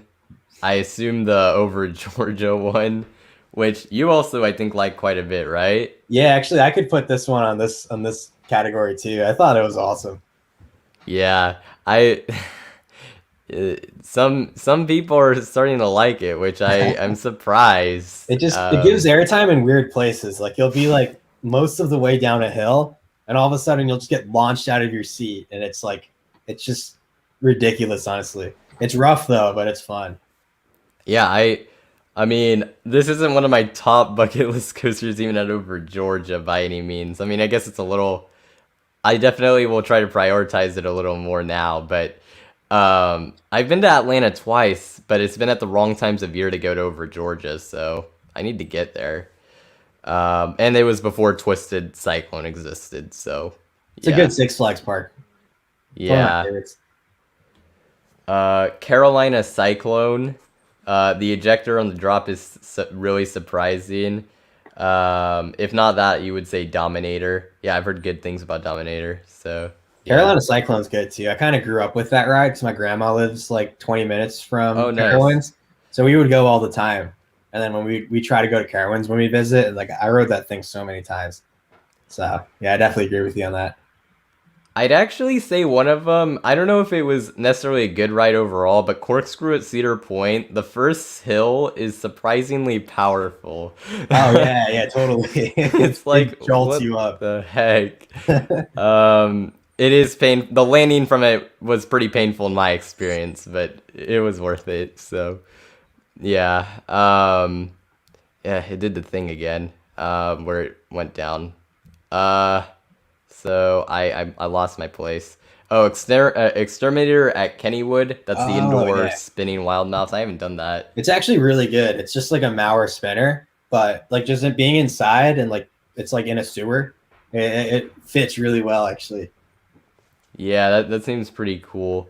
Definitely seems like a good ride for for what it is, I guess. So I'd be excited to do it. Let's see. What's next? Someone put El Diablo. Oh, El Diablo. Oh man, yeah, that was a great coaster. Definitely a coaster, and definitely a great time. I don't know. I find it. I mean, I guess it looks kind of cool, but I find it kind of sad they just reused the statue on Oh Jersey yeah, Devil. I mean, I guess I don't even know what to say about that. But yeah, now they have to make a miniaturized version for Lil Devil. I don't even know what that would look like. yeah, right. Like a mini version. Man, yeah, that'll be interesting. Screaming Eagle at Six Flags St. Louis. I've heard good things about that ride. It's Some really people fun. rave about it. Yeah. It's good. It's all in the woods, and it's a terrain coaster too. So Space Mountain at the Magic Kingdom surprised you a lot. I really want to do that version. I've only Yeah. done Disneyland's, which doesn't have the airtime, but some people say it's better. Some people say it's not compared to Magic Kingdom. So I think it's a lot rougher than the Disneyland one. I think the Disneyland one is smooth. yeah, Disneyland one's pretty smooth. This one's like kind of janky, but if you like janky rides, like so I love like Magnum, so like this is a ride for me. But it's not as rough as Magnum, so a lot of airtime pops, that's for sure. Yeah, I do really want to do Space Mountain. So yeah, that's a good one. Oscar's Wacky Nice. Taxi. Yeah. Yes. That ride is awesome airtime. Yeah, that ride, along with the other like smaller like the junior gravity Oh, groups, yeah. like that and like Rorosaurus. I've heard That's the really best good one things in my about. opinion. In the United States at least. Yeah, I know. Like there's a few people that really rave about that one. So yeah, Adventure Express at Nice. Kings Island. Haven't ridden it, but It's a sick mine train. looking forward to it actually. But that's cool. Swamp Fox. Oh, I haven't been on that yet. Oh man, yeah, that one looks good. That's one I want to do. Diamondback or Mystic Timbers. Yeah, I guess if you went in with like lower expectations, like I don't know, I'm not super excited for either of them to be completely honest, but they seem like pretty fun rides. Oh, they're solid. Diamondback's got really strong airtime for a B&M hyper, and then Mystic Timbers is just awesome. Yeah. Yeah, it's interesting. I don't know, like Mystic Timbers, that one's I don't know what to even think about it, but we'll see. And I haven't done any B&M hyper, which is sad, but that's just where I'm at. So Oh, you'll get them eventually, and you'll see they're like mostly the same. But they're good. I'm hoping if I ever well, I mean I will get to one, but the one I do, hopefully it's like one of the ones that is considered to be better, but we'll see. Shockwave at Drayton Manor. Oh, is that's the Intamin The stand-up. stand-up, yes. Yeah, that one has a 0G roll on a Huh. stand-up coaster, which looks awesome. Yeah, that seems pretty solid. Judge Roy Scream. I've heard the first car is actually really good on that ride, and we only did the back when we went. Oh. The back was awful, but I've been hearing that the first car is actually really good. Yeah, first row, second car according to Cool Coasters. So I'll try to ride closer to the front on that ride whenever I get to it. That and the new Prairie Screamer, I believe, which is the skinniest Screamer relocated. It's going to a park like 5 minutes away from over Texas, so that should be nice. Rouge Banon at Tivoli Gardens. Yeah, Nice. that coaster, like, it looks so fun. Superman Escape at Movie World Australia. You have it over DC Rivals. Wow. Wow. Whoa, no way. Dang. I know it has ejector airtime, but wow, it must be really good then. Yeah, I mean it looks really nice for an accelerator. I guess it has the especially. cool like pre-show too, where you do like Oh, yeah. like the subway or something. Yeah, I don't remember the pre-show too much, but I know it has one, so that's at least something. So that's pretty cool. Let's see. What else? Canyon Blaster in Vegas. I've heard that's a good ride. The Aero Looper. Oh yeah, I hear good things about it. Yeah, It's but really smooth. I went when I was before I was a coaster enthusiast, so I was too scared to ride it. I went to Adventure Dome, and that's why the only credit I have from there is the Minor Mike coaster that no longer exists. So, yeah. We got the defunct credit. Yeah, I did. It's probably my rarest credit, just because probably no one in the world wrote it, at least in terms of like coaster enthusiasts. So like, it's that's kind of funny. But yeah, Kentucky Flyers, so another one of the smaller gravity groups. Invader. I'm gonna try to get through these pretty quickly here. Goliath, the Great America. Yeah, Really good ride. yeah. And yeah, and Wild West Mine Train at Ocean Park. That one looks super awesome. The one It's that's on the Zamperla Mine Train, I believe. Yeah. I think it has the really amazing looking views, and actually looks even solid as a mine train, even outside of that. So yeah, that's actually pretty nice. So those are all nice picks there. And it's cool to see like just like the ones that surprised you guys. So next we're gonna just kind of wrap it up with the end of stream Q&A. So any last questions you have, you can ask them now. And I guess if you have any like last things you want to say like before the Q&A starts and before we end the stream, I guess here's the opportunity. Dave Grohl wrote New York, and Vegas. Nice. Ooh, Twister or Legend? Honestly, it kind of goes back and forth for me. I really like Twister, but after my recent rides on Legend, I think I'd have to do Legend. Nice. I haven't done either of those. Legend is the one that intrigues me more, I'll just say that much. The laterals are awesome on that ride. Yeah. What is your full unadulterated opinion on Sprocket rockets? Dude, it's a 10. 10 out of 10. Yes. No, actually, we were cracking up when we rode that ride because like they were dispatching trains faster than Goliath, and it only runs one train, and there's one attendant working it. So we were actually cracking up because it's like right under Goliath. So I'm gonna make fun of that in the Coaster Idiots video. Nice. Oh my god.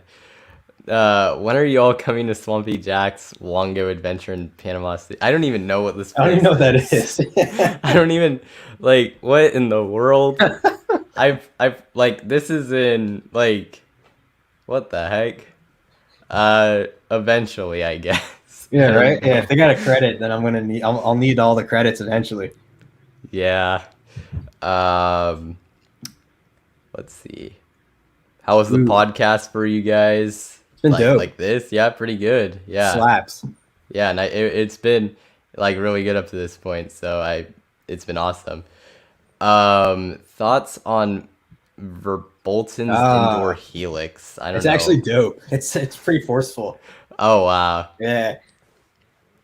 I've avoided anything that has to do with Verbolten because there's been some spoilers. I mean, for anyone who doesn't know, but like we won't say too much then. But it's a great ride. I'll say that. Yeah.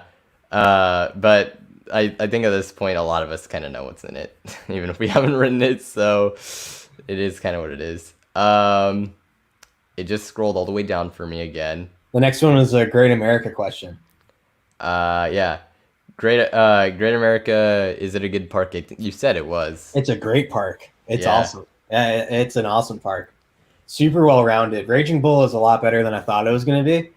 We only did it back row, but like it had a lot of airtime in spots I didn't think it would.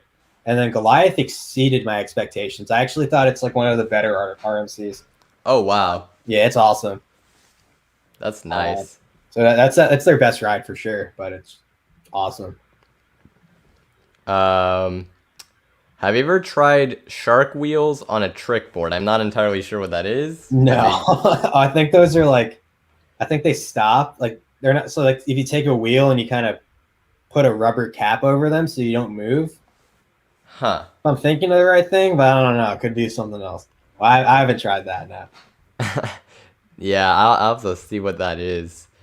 Let's see. Dave Grohl just hit us with a Beavis and Butthead quote. Oh really? Yeah. Where is it at? I think it's the next thing. It's like, I got a beer. Want some? Oh, this. That's from the Beavis and Butthead movie. Nice. Let's see. What's the next thing? Oh my.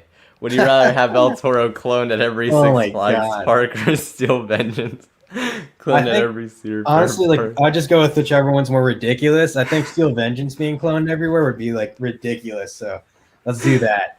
Like just imagine like Dorney Park with Steel Vengeance or like Michigan's Adventure with Steel Vengeance. Gilroy Gardens with Steel Vengeance. Because that ride's just ridiculous. So Oh my god. That would be Gilroy Gardens and Gilroy Gardens in yeah. California's Great America both having Steel Yeah, Vengeance. Steel would be Vengeance so there. funny. let's be a meme at that point. Oh my god. That would be something. Apple's Apple, best name for a coaster. I mean, if you go that way, then yeah, I guess it's a great coaster. A great coaster name. I guess. If that sounds like a good coaster name to you, then definitely the best coaster name. Yeah. Janky defunct ride challenge. Would you rather ride the now removed Tornado at M&D's, the Pinfari, which was the Pinfari like looper, or Drachenfire? Probably Drachenfire. Yeah, I think Drachenfire, the original version. Yeah, I mean, at least it has Dragonfire. At least has some value to actually riding it. It might actually be a better ride Yeah, than Tornado at M&D's, which is just a Pinfari. So, bragging that you've ridden Dragonfire is a lot cooler than bragging that you've ridden Tornado. So, yeah, that's kind of the obvious choice. I think to both of us. Let's see. Thoughts on Boardwalk Bullet? You rode it before the retrack, correct? I rode it before the retrack, but it was still smooth when I rode. Just besides like the beginning like S curve, but it's awesome. It's solid. Just the fact that it's so compact is just crazy, and great airtime, great pacing, and I just hear it's better now. And I thought it was really. I couldn't see how it could be better when I rode, and now honestly I want to go back just for it. I want to get night rides on that thing so badly. Yeah, so that thing looks insane. It's my most anticipated coaster, or the one I'm looking forward to the most in all of Texas. So yeah, Wonder Woman might have been if I hadn't already done Railblazer, but since I have, it kind of not You know really. where you're going. You know what you're getting. I know what I'm getting. So yeah. Thoughts on coaster at P&E? I don't believe you've ridden it, but No, I haven't. No, I want to. Though. Man, one of these days. I hear it's an ejector machine, though. This is another one I want to ride so badly. Like this and Boardwalk Bullet, are like probably two of my top 5 like winning coasters I want to ride at least here in North America. So, yeah, those look so good. Let's see. And then, let's see, Max Force or Storm Runner? I mean, Max Force is the better launch, but Storm Runner has the better ride. But Max Force isn't bad. I'd say Storm Runner overall is better. But if you're into launches, you'll probably like Max Force more. Nice. Someone was asking if you saw King the Ka using the double station setup. I don't think they ever will use that again. They have all 4 trains, and they could certainly do it. I think the ride is taken care of in a way that they could still do that, but it takes a lot of staff to do to operate all sides. Dang. So I think what they have now is pretty good. Interesting. So do they have a different like system than Dragster? Yeah, they do. So you're familiar with Storm Runner, right? Like dual station. Oh yeah, yes, yeah. Just take that, but make each side load and unload 2 trains. So like they dispatch 2 from one side while the other 2 load and unload, and then when those 2 trains come back, the others dispatch. It actually used to work really well back in the day. The line used to move so fast. It was a high capacity ride. So I mean, if they get good staffing again, I'd love to see that back, especially because Zumanjaro and King Nakak can run together now. Yeah. It took like 7 years, but they can finally run together. Yeah, that's awesome hearing about that. The only now you just have to get lucky if you're on Zumanjaro. And hope that or maybe hope, maybe not hope, depending on how you look at it. But I haven't that's- gotten lucky yet. One of these days. Yeah, that would be amazing. Let's see. Do we listen to other coaster podcasts or live streams? You can go first with this one, I suppose. Yeah, sure. I'm not like a big podcast and live stream person. I do like to like hear little bits and pieces every now and then. So I mean, I've heard this one before. Like the Drunk Riders, Your Favorite Coaster Sucks. There's a bunch more too. Yeah, there's a lot. Yeah, like On the Hunt. Pretty much like any of the coaster podcasts I've like dabbled in a little bit. But no, I'm not like a podcast person, so I usually listen to music instead. Well, there's a lot of good content out there. Yeah, no, I can see that. Those things are kind of like a the podcast especially. Like, I mean, I guess if you're like listening to it while you're like driving or something, it works out. But you said since you are, I guess, into music, that probably kind of takes over for that. I just go straight to music, honestly, most of the time. So yeah, that's kind of fair. For me, if there's a live stream and I'm able to watch it, like I'll probably tune in. So yeah, I've checked out like Hershey Addict, Parks Bros, Sean Flaherty streams. Like I'll tune in when I can. And then podcasts, I can't listen to a bunch of them because it's so hard because of the time commitment. I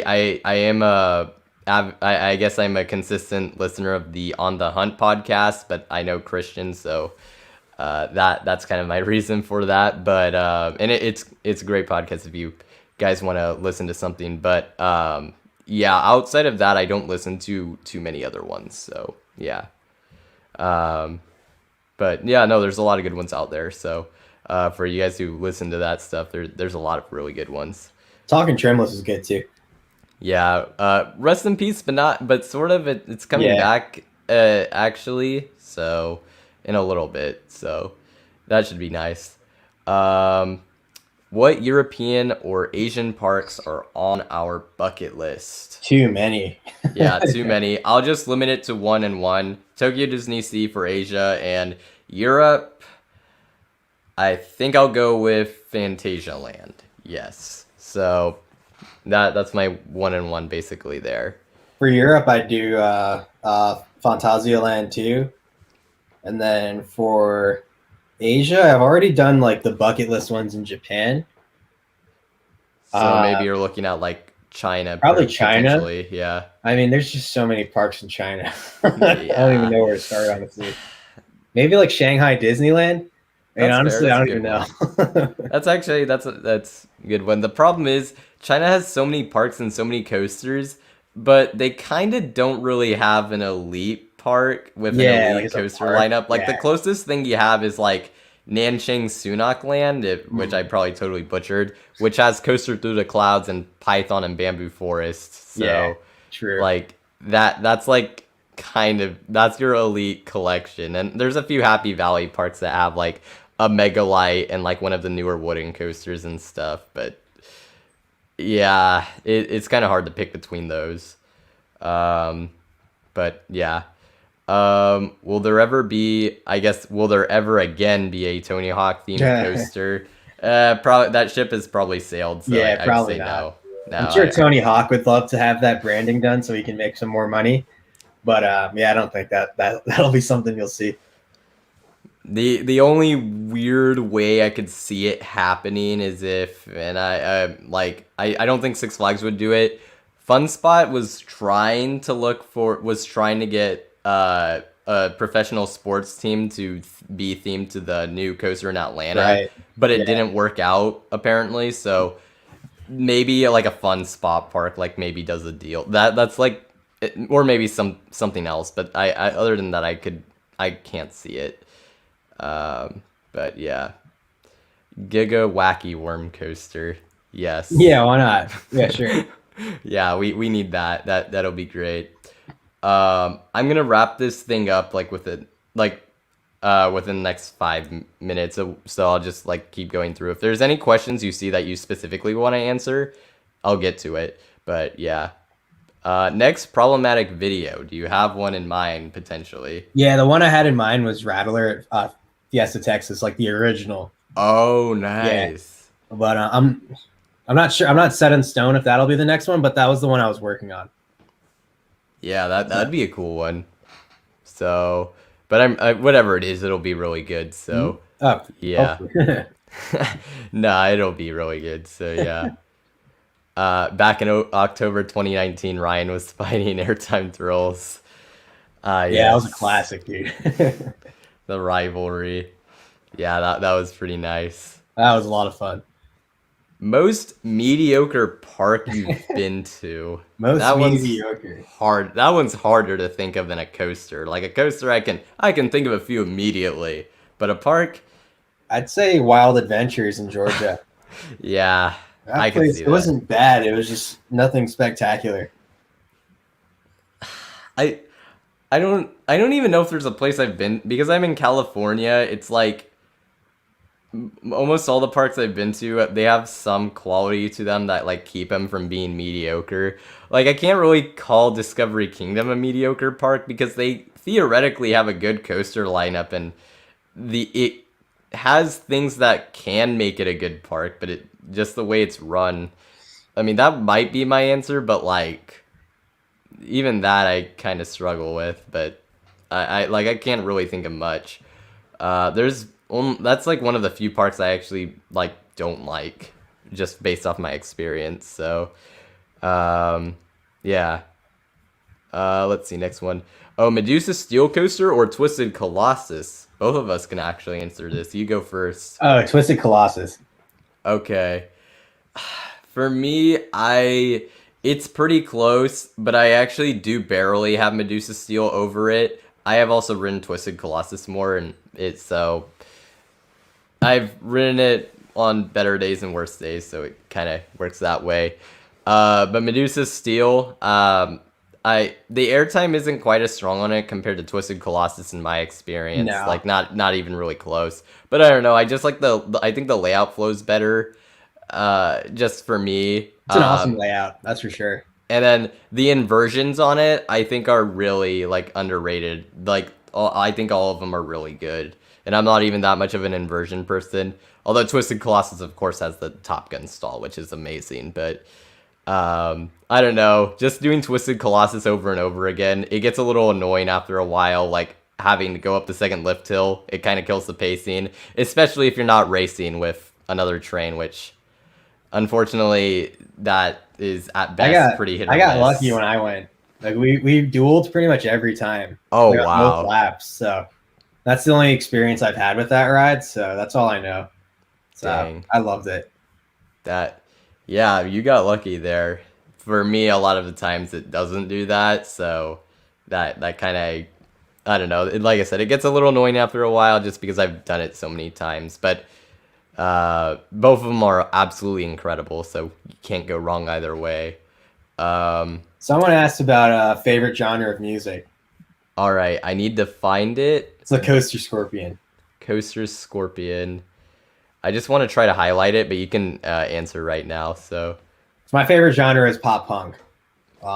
Basically since I've been a kid. That's kind of like the stuff I grew up on. Like it was big. It was really big in the 2000s. So I still listen to it like this day. you said pop punk, correct? Yeah. You know, Okay. have you heard of that before?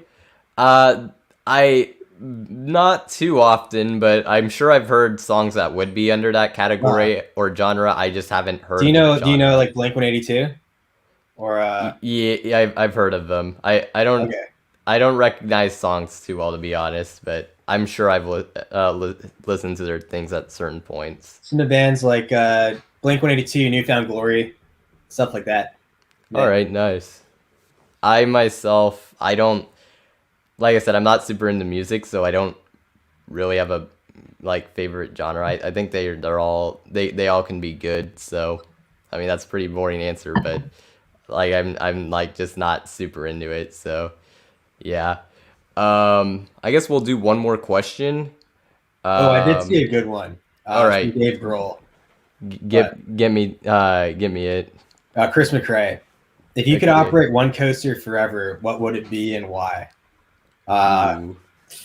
I've operated a bunch of coasters, like El Toro, Bizarro, King Ka, Nitro, the Joker, and then Millennium Force and Dragster.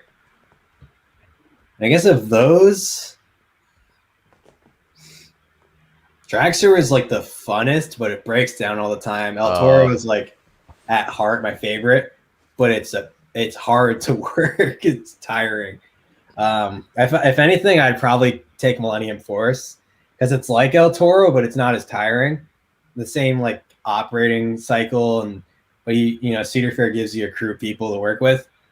So realistically, Millennium Force, but at heart, El Toro would probably be those. Nice. Yeah, I mean, yeah, I guess, I mean, I have no experience doing those, so, or anything, but yeah, that's pretty good. I assume you haven't operated any kiddie coasters at all? No kiddie coasters. I have operated Tango though at Great Adventure. If you're familiar with that I don't ride, even know what that is. I forgot the manufacturer, but it's just like one of those stupid boat rides that just goes back and forth like this, and it spins. Oh, Tire yeah, drive. I know what, my brother used to like those, so, Oh really? yeah, when he was younger. They're all right, I guess. Yeah, they're okay. They're just okay. They're, but that's kind of funny you've done one of those. I mean, technically, it could be a coaster. Yeah, I guess. I guess some it's people actually, I think, consider it sort of. So it's a shuttle coaster. yeah, I mean, Pipe Scream was a coaster. It's a coaster according to Cedar Point. So yeah, right. So it's just a mini Pipe Scream. Yeah. Are there any other questions you want to answer? If not, we're gonna wrap it up right here, I think. Just gonna scroll through and see if there's like a really good one. Yeah. Let's see.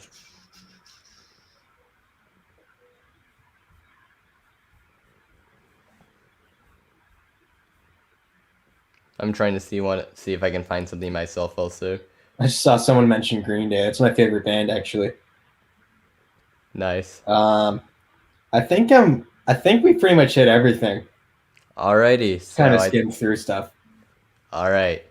So I think that'll pretty much end it. Thank you so much, Ryan, for coming on. It's been awesome having you, and I'm sure the viewers as well. I'm sure this is also great, like, just for everyone, because, like, this has been something I've wanted to do for a while. It's something you guys, the viewers, have wanted for a while. So, thank you so very much for coming on here. It's been really fun and awesome having you. Yeah, of course, yeah. Yeah, it like, definitely, like, it's been absolutely fantastic. So, can't thank you enough for doing this. Yeah, thank you for having me, man. Equally back at you. This is a lot of fun. This is actually the first live thing I've ever done. So like, I've never done live streams or anything, so this is a lot of fun.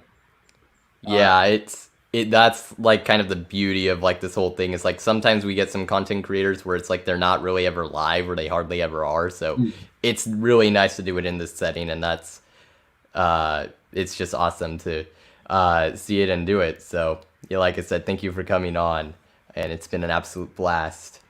All the links to his social media and his YouTube channel will be in the description along with my stuff. So if you want to check that out, make sure to go into the description. And with that being said, thank you guys all for watching, and I'll see y'all next time here on Coaster Hour. See you guys. Peace.